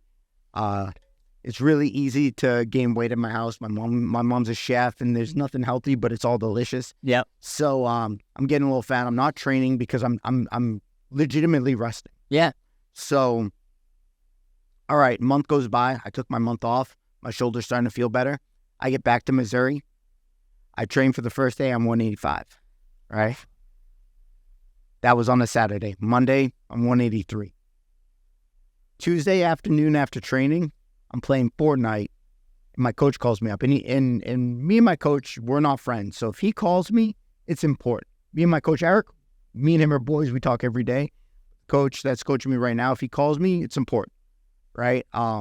He doesn't just call me. Like, there's a reason why he's calling me. He's like, hey, can you make weight this week? I'm like, no. Back to the same issue. So, wow. Right? So, it's the UFC. And pretty much, they were pissed off that I couldn't make weight that weekend. They gave me 2 weeks. They go, hey, make 145. You have 2 weeks. From 185. Yeah. They go, you have 2 weeks to make 185. And it's on me. Granted, I took that time off. Like, I didn't know I was going to get the call. Of course, right. Things were going that way, of course, but you can't predict it, and you can't. Exactly. And it was kind of like an ultimatum, too, where it's like, you either get this fight or you'll never fight in the UFC. You're too old. You're the guy to fill this slot right now. And if not, you may never get this opportunity again. Right. You've already passed up a few years ago that it wasn't my fault. It just is what it is. So it's like, you know what? I'm going to fucking do this. Boy, did that suck. Yeah. I cut 39 pounds in 2 weeks, and I didn't nearly die, but that weight cut was the most excruciating, painful thing that I've ever experienced prior to a fight. That was god-awful. You don't have to get too into it, but like what's a regular cut look like and a weight cut look like before a fight, and how much weight are you usually trying to lose, and then compare it to what you were doing for this 2 week period? Okay, so a normal cut as a pro athlete, a standard cut for me, granted, I'm able to cut weight a little bit better than a lot of people. I've been doing it my whole life with wrestling and whatnot. I've done it wrong for most of my life, and then I hired a nutritionist, Tyler Minton, and he kind of changed the game for me. He got me weighing out my food, doing all this, but he kind of gave me the blueprint of what I should be eating every day to eat, but still be hungry, but give me enough to perform. Yeah, it's definitely a balance. Exactly. So, generally speaking, about you try and diet down to as little as possible. If you're entering fight week within 15 to 20 pounds, you're in a good spot. Okay. But everything's in preparation, right? So 15 to 20 pounds out, that means water loaded. And for those of you that don't know what water loaded means is I'm drinking a surplus amount of water. Now, what's someone normally drink of water a day? Probably not that much. Yeah, maybe a half a gallon, maybe at most. Every day for months out, I'm drinking a gallon to a gallon and a half.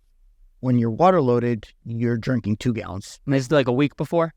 So generally speaking, like 5-6 days out, I drink 2 gallons of water every day. Okay. So what this does is your body fills up with water, right? So your cells are so filled with water that like breaking your sweat's the easiest thing at first, right? So then there's things in your body that hold on to water, mainly sugar and salt.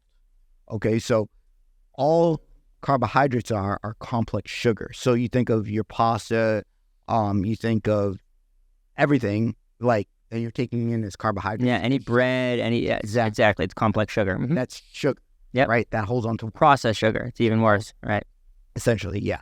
And then there's salt that holds on to water too. Those are the two things in your body that hold on to water. Now, you want to load up on those. So you want your body to like fill up with as much water as possible because you're still dieting. So doing it right, you're 15 pounds up, but you're water loaded. So meaning you're holding on to extra water weight because you've taken in extra salt and extra sugars, right? So now... So are you eating just like a lot of pasta? Is that not a lot, but you're just eating enough pasta that's what your meal would look like? It's not protein. It's more salt than sugar. Yeah, that's what I was about to say, because it's more salt. Salt is really the big one. You're still having your carbohydrates because sugar is also energy. Yep. So there's a funny balance there. So you're still having some carbohydrates, but you're not having a surplus of them. It's not like you're a runner and you're carb loading. Right. Right. We're water loading, completely different. So we're loading up on the salt, still having some sugar, but we're loading up on that water. So 6 days out, you have about 2 gallons of water. The next day, and what happens when you drink this much water, there's a hormone in your body that makes you pee. So when you pee, you're losing those electrolytes. So you're constantly refilling. So essentially what you're doing is you're flushing all the electrolytes out of your body. So when you go to make that cut, you have no electrolytes to hold onto that water. Your body flushes out that water because it thinks it's going to have those electrolytes to hold onto it. So essentially you're tricking your body into making a false weight and then gaining it right back. Right. So so then you're crushing 2 gallons of water a day, leading up into it, and then you're penalized. You're getting ready for like this big sweat, this big time where you're gonna do some work. And how long was that? Like 2 days before? So usually the day before weigh-ins is where you start the cut, depending on how much weight you have to lose. for my really bad cut, I did 18.4 pounds, already depleted. So I was already depleted, and I was still 18.4 pounds. That 18.4 pounds came from my fucking soul. That you already did your cut, and you still were over 18 and 18.4, and you still needed to figure out that. Took my fucking soul. My last fight was super easy. I cut 11 pounds the day before weigh-ins. It took 2 tub sessions. It took about an hour and a half. Lost that 11 pounds. Okay, so how, like, what's the, you say a tub session? What's this? So how does this work? So you're getting into it? There's a few ways to sweat. It doesn't matter how you sweat. Me personally, I like the tub. So pretty much what you do is you get a hot tub or a bathtub. You fill it up with water. You want that water at 104 degrees Fahrenheit, and you just sit in there. And the second you start sweating, you set a timer for 40 minutes. And after my first session, I generally lose 7 to 8 pounds just sitting in the tub for 40. Like, it'll take me 1 to 2 minutes depending on how hydrated I am. Sometimes 5 to 10 depending if I'm less hydrated. But let's say 1 to 2 minutes, I start sweating. The second you see a bead drop from your, like you see your head start sweating, you start the timer. 40 minutes later, you hop out. They wrap you in towels so you don't stop sweating. So you're still sweating. You're just out of that environment.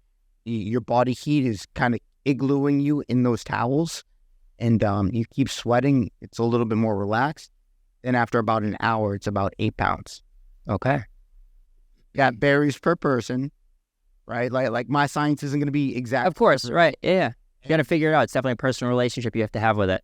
Exactly. And then on top of it, that varies for how much water you have in your body, right? Like you and I might have 2 different hydration levels. Like if I didn't water load, I might have only lost 2 or 3 pounds. Right. Where if you're water loaded, you might lose 6 or 7, you know? So that all varies. It all depends on your preparation and how prepared are you. Like I said, my UFC debut, I sucked 18.4 pounds out of my soul. I'm lying on the sauna floor because I stopped sweating in the tub. Yep. If you stop sweating, like, you're not going to continue to sweat in the tub. So it got to the point where I was a pound out. I wasn't sweating, meaning I've sweat every... Yeah, no water left. Like, there's no more water in my body. So I'm lying on the sauna floor. This is the only place I could get sweat. And it's the only thing I could, like, sort of tolerate. I got my coach on there, and, like, I'm dying. It was so difficult. So I got my coach in there. He's doing the sauna with me. He's like, I'm trying to, like, I hope he's running out to grab water, run back in, because, like, I'm just lying on the sauna floor. I have no energy. Are you not intaking any water at this point? Oh, hell no. Okay, so you don't drink for the... Yep. When you're cutting, like, that's just to get the water out of you. Right, so no more water. This false weight, right? Yep. So he's got a bag of ice, and I'm just like, and he puts it on my knee, other knee, chest, and he's just like shuffling this bag of ice to cool down the spot because I'm overheating. I'm no longer sweating, but I need to make weight. It's my UFC debut. Yep. And then it got down to it, like, I'm a pound out. I got an hour left. I got like an hour and a half left till weigh-in. So now it's like, not only do you have to lose this weight, like, you're being pressed by time because weigh-in ends at 11 o'clock. So it's like, you got to make weight by a certain time. Like, and if you miss, I'm truly convinced if I missed weight and lost my fight, I would have been cut from the UFC. Yeah. Right. Yeah. But we had about an hour, and I go, I'm going to stay in the rest. Like, my coach goes, I'm going to give you 10 minutes. Like, can you do 10 more minutes? I'm like, I'm going to stay in the top of the hour. Right. So I did a full fucking hour in the sauna. Well, which for a normal person fucking sucks. Yeah, it's hard. Right? Like, really hard. In any water. Especially not doing it with water. Yeah, it's really hard. Lying on the sauna floor at the UCPI, and, like, I would take it facing up, and I would take it as long as I could, and he's moving the ice around. And then when I couldn't take it anymore facing up, I'd roll over, and then he would just shuffle that ice around, and, like, I have no energy. Like, it sucks soul out of you. And then I couldn't take it anymore on my back, and I just pretty much was like a dead fish just flopping back and forth.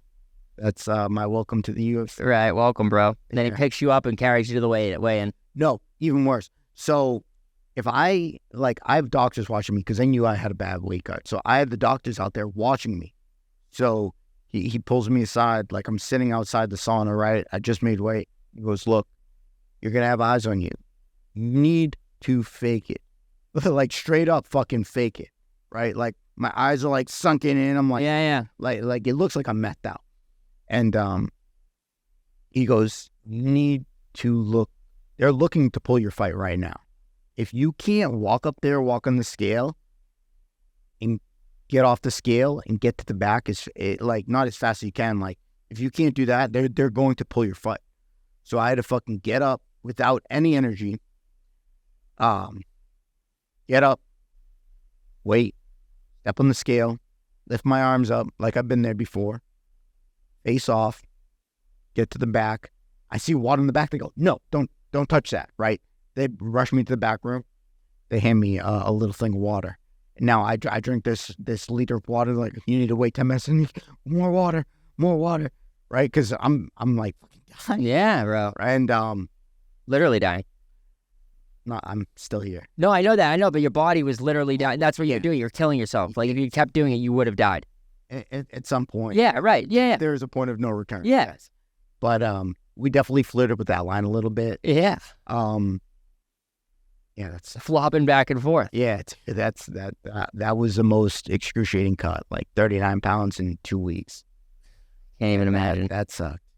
Yeah. I made weight like a fucking pro, and I fought, and I did not perform good. I do not recommend ever cutting that amount of weight because you're going to perform how you prepare. And like I said, I dealt with the best of my circumstances the way I could. So that's 39 pounds in 2 weeks. Yes.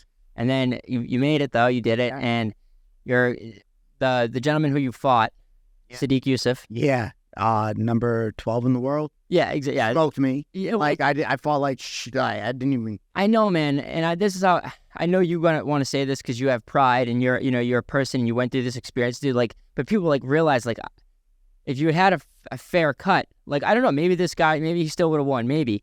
But like I want to see that fight. That's really what I want.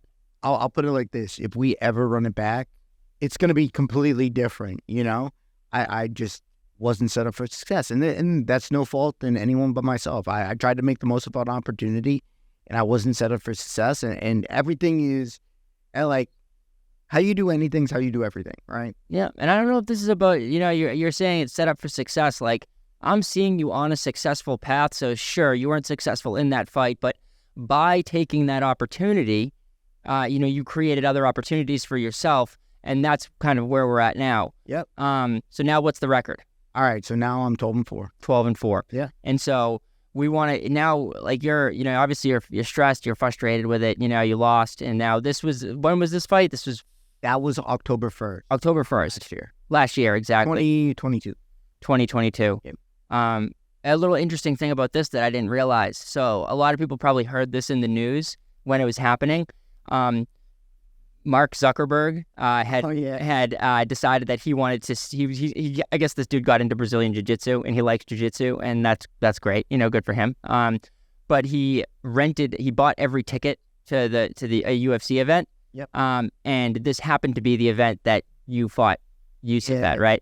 It was super unfortunate because my dad wanted to come to the event and he bought a ticket to Vegas. He flew out to Vegas for this fight to like try and scalp a ticket to do whatever he could. Yeah. I just want to see my son fight. Right. And my dad couldn't get in to this event. And you know what? It's not the biggest of deals because, he didn't miss much. Yeah. But I was able to give him a pretty cool experience my last fight. Yeah, no, that's what I can't wait to get into that, and that's the giddy up. So it was just weird with that. Was that odd? Because you're used to fighting in the stadiums that you filled up with people, and then it's just Zuckerberg there. Was that just a different atmosphere? The energy's different. So, yeah. So it's like maybe that had something to do with it as well. I'm not going to make excuses. It is what it is. Yeah. And like, I live and die by the decisions I make. I'm not going to say like, oh, this is why. No. No, I'm just, and that's the thing is, it's not an excuse. I'm just, it's curious. Like that's, I feed off other people's energy, and I do. Too. Yeah. So it's that, there's probably something there. Yeah. There could be. I'm not going to like. You're not saying it. I'm saying it. Exactly. All right. So you're good, brother.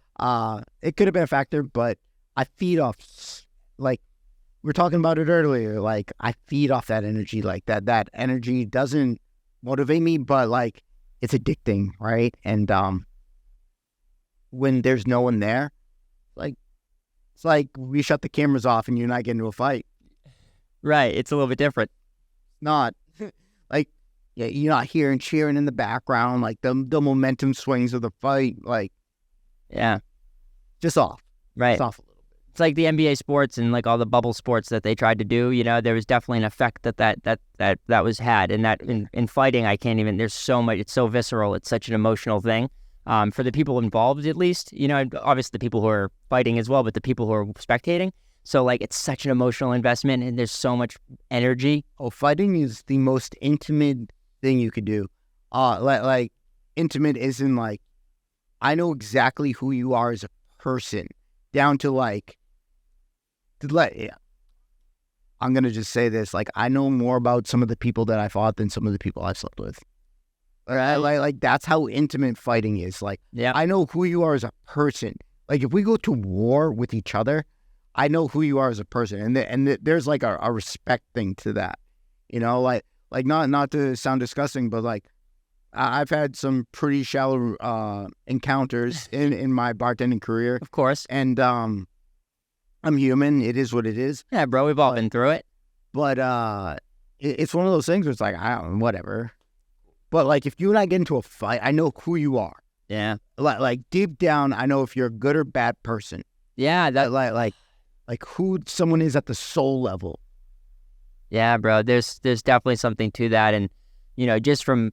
I'm not a professional fighter. I don't have any experience like this at all. But I've you know, we used to fuck around with our friends a lot, you know, for whatever reason. You know, where Don and I come from, our friends, we always used to fucking. We had all the same friends. So. Yeah, literally. Yeah, we did have all the same friends, and we would all just fight each other all the time, and it was for whatever reason. But I think it was always in like the healthiest place, because we were always able to see each other better afterwards, and we were always able to see like, oh, we can understand each other better. And whether some of it was toxic and destructive, sure, but a lot of it was like, you know, person building and development, and I wouldn't change it. Well, that's the thing. Like, there's a respect afterwards, right? Like if you put yourself out there and I put myself out there, and then once it's over, it's over. Like there's a winner and there's a loser, and that's that.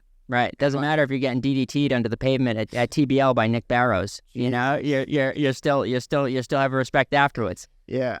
You know, that whole fight that him and I had at that event, you know, for the listeners, me and my buddy, we had this fight, and he DDT'd me into the cement, and it was incredible. Bleeding? Oh, I was bleeding. I remember that. Yeah, dude, my head just started gushing blood everywhere.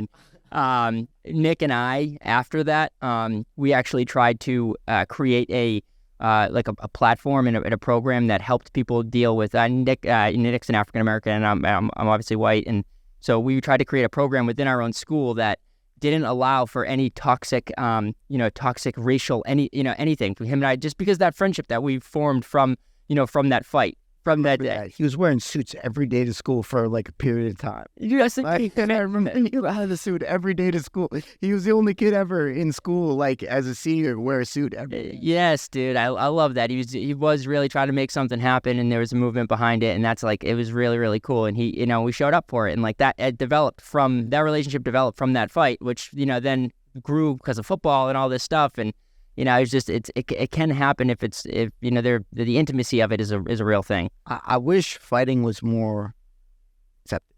Yeah, and I think we're getting there, right? I think it is getting, maybe not. It's still on the fringe for sure, but it not publicly. No. Yeah, like maybe it's just the circle that I'm in that people are getting more okay with it. You know, as a sport, I think it's growing huge. I think there's a lot more people like leaving their comfort zone and training in an art, but like, I think socially, like, I think there's still too many people that live in their own bubble that never face adversity, that work in an office, that are constantly miserable, that are working that 9 to 5, that are trapped in the rat race, that just are so unhappy. And if they were able to find something else that fucking fed their soul a little bit, rather than fucking just make someone else rich for money, which is really just bullshit. You're gonna get me going on. I love it. Fucking tangent. There's a reason why Zuckerberg wants to get choked out. You know, he's a person who's in the, you know, he's in the office, and one of the richest people in the world, and he's literally taking his time to the point where he rents out a UFC thing because he's so, you know, he wants to learn about this and wants to have this experience because he loves it so much. You know, like that's how it shows. You know, there's a way through. I'm sure there's opportunities to make money with the UFC and Facebook and whatnot, but like, or Instagram or whatever. But dude, the guy's out there competing. He's leaving his comfort zone, and this is one of the richest people in the world, and he's not at the highest of levels yet, but he got the ball rolling, and that's what's important. He's like, in that initial, like, the first day at the gym's the hardest, right? And it's not so much being there, it's the going there. Like yeah, it's getting there. Once you're there, you're happy. Like, I got most of my friends into jiu-jitsu.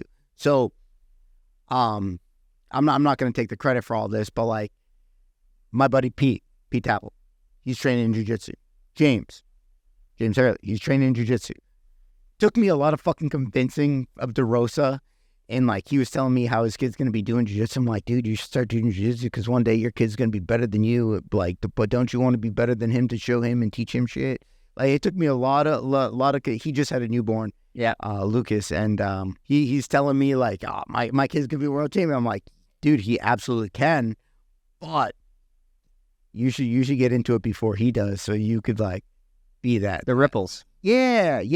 And I got like, it took me a lot of convincing, and like I felt like I was pulling teeth, but I'm like it took me a lot of little finesse work to get him in the gym. But like, dude, seeing him at the gym and rolling, like he's not even in shape yet, but he's like watching videos afterwards and we're talking about it. I'm like, dude, he went to the gym and I called him. I'm like, dude, I'm so fucking proud of you. Let's go, man. Because I got two out of the three guys going to the same gym that when I'm in Massachusetts, I go to. Yep. So it's like, dude, I got three out of my four best friends at the same fucking gym at the same time. And if we can all get there on a Wednesday, like this is for an hour, that's awesome. How rare is that? Like, yeah, we call it the giddy up.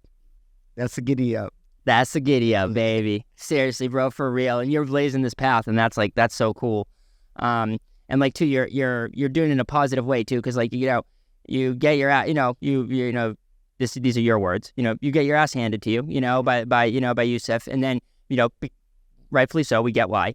But then you say, instead of, most people would say, hey, that's my shot in UFC. Fuck, I'm cooked here. I'm good. No, dude, you get right back to training, and you get right back after it, and another opportunity comes up. Mm-hmm. Okay, so like, tell me how that, you're creating these ripples, and, for all these people, like you said, and you just think it's you. You just think I'm Don. No one's ever thinking about me, right? No one's ever thinking about us. We talked about this in the beginning of the show. But you have these impacts where where you had this impact on Chris DeRosa, and you had this impact on James Hurley, you had this impact on Pete Taffel, where this is a huge part of their life now. And you get to be at the point where you're saying, I'm not done. Fuck no. I got fights to win, and I got a lot of people to inspire. So it's, yeah, like, I'm not taking the credit for like inspiring them, but I'm like, hey, dude, come on. Well, that's it. You don't take the credit for inspire them, but you created the space and the container for them to take that opportunity and for them to grow. And that's absolutely incredible. Well, for me, it's like selfishly, like I'm doing my favorite thing ever with my best friends. How awesome is that? Yeah, it's amazing. And it's not like it costs a little bit of money, but it's not like a financial burden, or it's not a destructive burden. It's like, all right, if I go out drinking with my friends, that's going to cost me money, and it's going to steal my happiness from tomorrow. Yeah. Right? Yeah, bro. Like time. And it's like, I'm not stealing any happiness from tomorrow. I'm becoming a better person every time I leave the gym. Yep. I go to the gym, and I'm not talking like the conventional gym. Yes, there's time for the conventional gym to get in shape, to do all these things. I'm talking about like training gym. So, like I get to the gym, I leave. I've focused on something. I tried something. I'm trying to grow and evolve and to blossom into something other than my skill set prior. Yeah. And it's like, if I could say one thing, like, oh, try like this, or like even the difference from hand grips. Like you don't think about like your hand grips. Like, this is a hand grip. You break your fingers. You don't want to do this. This is a gable grip, S grip, and like there's so many different transitions from, the nuances must just be incredible, and like you're just getting to see that and getting to see other people use it, and that's cool. Well, I've just been doing it longer, Oh, yeah. and like seeing them at the beginning, it's like, I remember that, It's cool, dude. So you're really just like going through the whole thing with them, and like, maybe like you said, you want to be an inspirational speaker. I think that's great. I think that creating a space that's your own. Maybe that's what it is. It's Don's gym where people can come and train, and you can do this with tons of people, your friends, and a ton of people who you're bringing into it, as well as speaking and creating, hope for people that they can live life a little bit differently. Well, inspirational speaking's later. Right now is focusing on doing the shit that people want to be interested in, and developing that following to that they'll be inspired by. Of course. Yeah. Right now is the fucking doing phase. Yeah, bro. Because right now, it's been right now my whole fucking life. I think I said this to you the other day, and I'm so about this. Like, my whole life, it's just been right now. The whole time. Yep. It's been right now the whole fucking time. And, like, once I started realizing that, it's like, shit, when I was 4, I was fucking 4. Right now, I'm 32, and I'm fucking right here present with you, headgear on. Yeah, it's special. It's special because not many people are able to do that, and that's a great quality and skill to have, and you got to keep cultivating that. Yeah. So I want to talk about Perth though. I want to talk about Perth and your old man being able to come to the fight with you, and he actually got the corner for you. Yeah. Okay, so tell me about this. So then you lose the fight, and then you move on, and now we're at you get called again. Yep. So again, not ideal circumstances. I moved cross country mid-fight camp. I had about 6 weeks out. I moved cross country from the Midwest back home, and I kind of just like shuffled my shit back to my house and like dropped things off, try to get as much training as I could back home with my old training partners and my head coach. And Grossman. Yep. Trained, went out to Perth. That was a little different, right? That's in Australia, so that's like a longer flight. Well, the challenges are a little bit different. So I wanted to leave a little bit early, and I wanted to leave a little bit early to get accustomed to time zone because I didn't know what time I was going to be fighting. I heard so many different times of where I got a really good matchup. The dude I fought, Jack Jenkins, awesome guy, really good stand-up, huge leg kicks. He's like the local guy down there, right? They love him down in Australia, right? Dude, they fucking love this cat. He had the mustache, he had the mullet, he had the whole fucking Australian thing. Yeah. Like almost porn star vibes out here. Yeah, right. The guy was the fucking man talking to him, he was a really cool dude. And I was going out there to take him out, and so we left a little bit early. I wanted to leave around the 1st because they wanted me to fly out the 7th and leave the 12th at night. I'm like, no, if I'm going to Australia, look, there's 30-something hours of flying. Like, I'm trying to set myself up for success. So me and my coach, we flew out the 1st, got there the 3rd, stayed in a hotel right outside the RAC Arena, and that was pretty dope. We just woke up at 2 a.m. every day, Australian time, which was about 7 p.m. our time, or it was like 7 a.m. I don't remember, but like we were waking up at 2 a.m. and honestly, like staying on your schedule. Yeah, and to think about what Kobe Bryant, like I've seen so many things about Kobe Bryant, right? And obviously he's passed, but like he used to wake up at 2 a.m., work out at 3 to 4 workout. Cool. That's exactly what we're doing, right? Then we go grab coffee. And guess what? It's like 9, 10 o'clock. You know what I do? I go to the gym, go do an hour of cardio.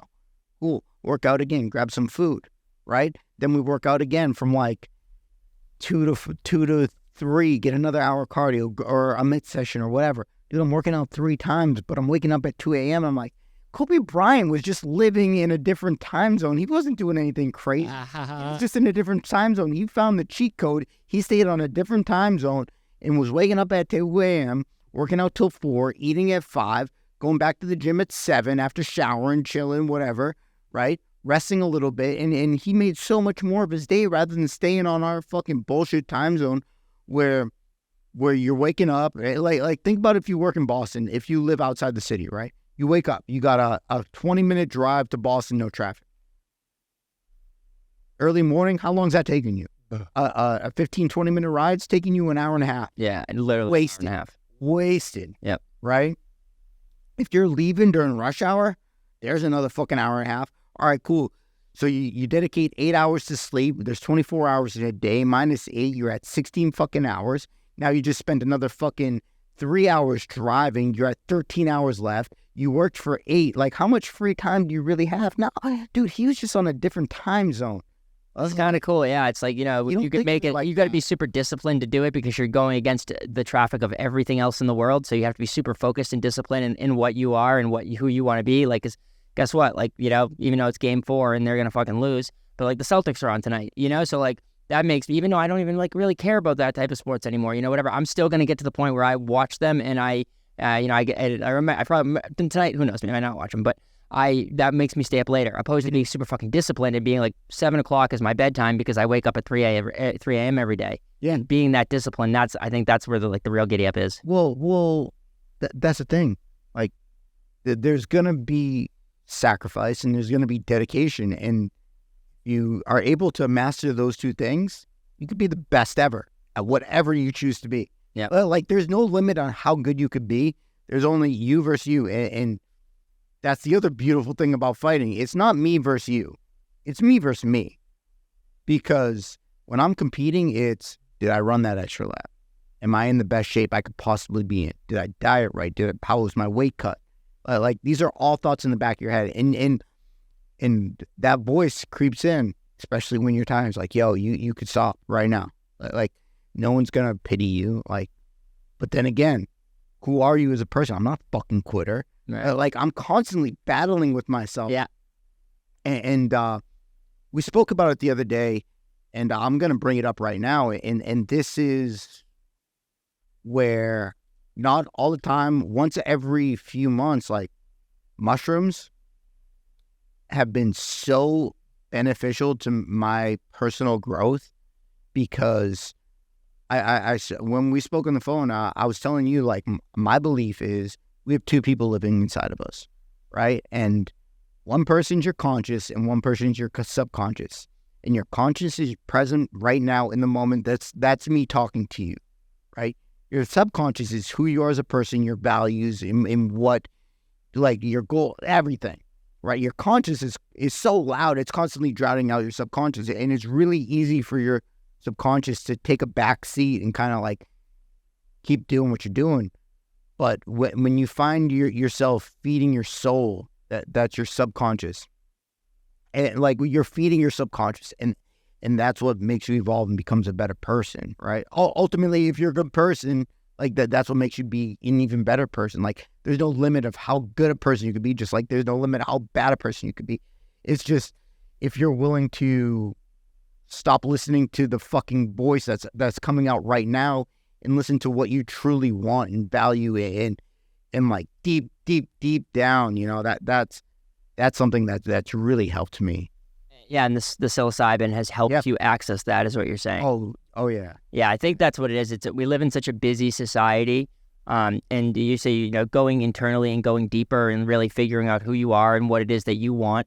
You know, you're not your first thought. We have all these thoughts that come into our head all the time, and all, you know, being present, what you call the conscious, and that is a place that it's to keep us alive. It's to keep us safe. It's so we can have it's a good thing, but it needs to be reeled in sometimes and shut off so that you can go deeper. And the mushrooms in the psilocybin, that's exactly what it allows for. You know, it's just, you know, it's super safe drug. You know, that as long as it's done in the right, you know, within the right space, in the right setting, and you know, it's being sourced appropriately, then it's you know, it's safer than all these other pharmaceuticals that are out there. But the personal experience that you can have from it, the growth is like, it's unparalleled. I think it gets a bad stigma because it's classified as a drug, like, oh, drugs are bad. And it's like, I've learned more about myself during a trip than shit. Like there were some points of time where I didn't know who I was, you know, in my life because I wasn't feeding my soul, you know. It's like, it's good to recenter, revalue, refocus. Now, I'm not saying like fucking every fucking day, like, no. That's definitely not the answer. No, but having these sessions and having it's really, for me, and you know, I talk about this with a lot of other medical professionals, and you know, as this is becoming a treatment that's going to become available to people, it's really about having a personal relationship with the molecule, with the, you know, with whatever we want to call it, the substance. I don't like calling it a drug either because it's a negative connotation. But having a personal relationship with the mushrooms, that you know that when I'm feeling this certain way, I feel unclear or whatever, I need to have a ceremony, a session, and I need to treat myself with this so I can see what I actually need to have real perspective on and what I should be doing, you know, to move forward. Because it's the same thing for me, man. Every time I clear my head with this, it says, okay, this is what my path, this is what I should be doing. And then the real key, and this is why you probably love it, is because you wake up on Monday the next day and you do it. You go to the gym and you implement those things, and that's called integration. And that's the biggest portion of the mushrooms and of the trip and of everything having to do with psilocybin. Honestly, like some of my biggest life decisions and changes in my life have been based off this. I remember a couple of years ago, I was drunk. I went to a festival, and like somehow I had mushrooms, and I'm like, I was always like kind of scared to do it. And this is not the first time I've I've experienced a psychedelic experience, but this is probably like the first time I just did it by myself, and I was like kind of drunk and I remember staying up all night, and I just sat up with my buddy who he actually passed away. It was just me tripping. He just like hung out with me. A really good guy. Young kid too. He died in a car accident. Dang, super unfortunate. But Jake, and Rest in peace, bud. He like died randomly after one night working onto a car accident. So terrible. But I remember just hanging out with him, and like we're just hanging out, and we like climbed on the roof and just like watched the sunrise at like 5, 6 in the morning, and I'm like, all right. And then he like left, went home. I called my dad. I'm like, hey dad. It's like 8 in the morning. He's like, why are you calling this early? Like, aren't you sleeping? I'm like, I just love you. Like, what have you been doing last night? You know, it's like he's like, you're an idiot. Well, whatever. But I remember like coming down, and I'm like, all right, time to get serious right now. Like time to start eating right. Time to, because you're having all these feelings, these good feelings, and thinking about this. Your perception was changing while you were having your experience, and then after it, you got to integrate that and say, this is the move. This is why I call my dad. I love my dad, so why wouldn't I call him and tell him that I love him? And it was so random. My dad's like, fuck's wrong? Yeah, of course. But it was like in the morning. It was like, hey man, I just miss you. Just, you know. But hell yeah. It was one of those things. It's like, all right, I need to start like really buckling down and doing this. Like, I'm gonna be fighting soon. Like time to start taking shit seriously. Like, because you can kind of fuck off, but you can't. You know, and it just really helped me refocus, recenter, rebalance, and set goals, achievable goals to press forward. Well, yeah, man, I think that's really what it is. And then you learn from that, like, oh, I don't need to be scared of this. I need to develop a personal relationship with it, so that when I do need this tool in my toolbox, it's available for me.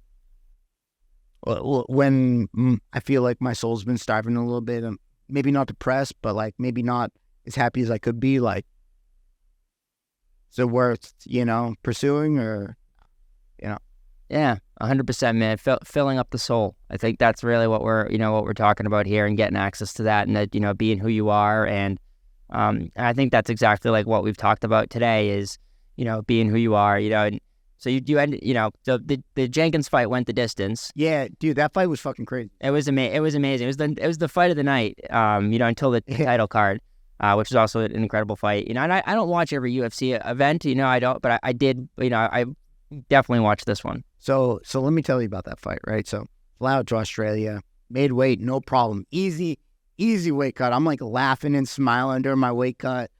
Make weight, no problem. And Aussies are fucking nuts. So we're fighting at 8 in the morning, right? So, dude, we get to the venue. There's a line of fucking people outside, right? Like waiting to get in. And we get to the venue, and things are what's going on in the back. Like the things that people don't see, the public doesn't see.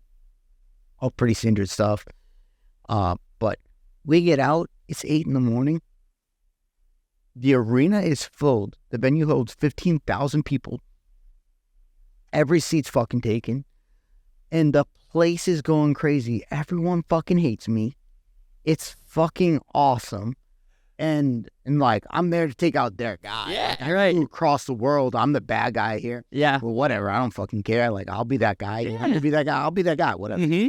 And dude, we got into a dog fight, and I lost. It was a very close fight. He bested me on a couple leg kicks that compromised me. And again, it is what it is. I could have done a few things differently. In hindsight, like, I would have done a few things differently. There's some things I think on my way, but again, I put myself out there, and I don't have anything to hang my head on. And but the overall experience was awesome. I flew to the complete opposite side of the world to take out their guy, who everyone loved. I met a ton of people, but like, even just experience Australia, like, I've never been there before. Getting off the plane, the air was better, the food was better, the weather was better, the beaches are beautiful, the accents are awesome. Like I feel like everything out there is cheaper because to the American dollar, like the Australian dollar is less. Yeah. But everyone made more money. Everyone just seems so happy and awesome. Like overall, it was a great fucking experience. I ended up spending a month out there, and Cool. And really, like, my leg was pretty fucked up afterwards. After the fight, my leg swelled up. But it was an overall great experience. And I'm like, fuck yeah, like, through taking this short notice fight, like, I just experienced a whole different part of the world. And it's like, I can't wait to do it again, you know? I'm going out to Vegas to train for a couple of weeks, and then maybe California, maybe, who knows? Who knows where I'm going to end up, you know? Right now, I'm in the process of finding a new gym because I need more training partners at a higher level, and we're going to figure that out. Yeah. It might just be Vegas, fuck it, you know? Yeah, right. Just kind of, you know, you're not planning it too in advance. So, you know, you've already, this has been your whole bit. You know, we got to take it day by day. You know, seize the day, seize the opportunity that's in front of you. Mm-hmm. That's exactly it. That's it, man. I can't wait to just follow along with your journey. You know, today has like just been absolutely incredible. You know, talking with you, you know, about everything, about all your entire journey, you know, through these fights to a 12-5, you know, professional record, you know, and to just get into the nuances of that, of those, and to really, for me, I feel like I've, you know, I keep learning more and more about fighting, and I had you know, a weird relationship with it, and now it's like I'm just having this completely positive relationship with it that I know that it's a good thing, and I'm going to be able to help other people have that positive relationship with it, because it can be a good thing within our society to get this aggression out. And I think that, like, there's no better person who, you know, to teach us this than somebody who's as passionate and as motivated and you know, so like grit filled. Like, I just know I just know you're not going to quit, man. I know you're not going to quit. Like, because I just know you. I know your stock, and I've seen it. You know, since we were going against each other. You know, in practice, in football practice. I think we played Pop Warner together. Yeah, bro. Like, dude, I remember. It's so funny because obviously, like, we went to middle school and high school together. But, like, dude, I remember you were captain, and like, before you were captain, I remember you got appointed captain. It was like you, Ricky Cox, and Timmy Luco. Dude, what a good kid. What a good kid. Holy shit. Yep.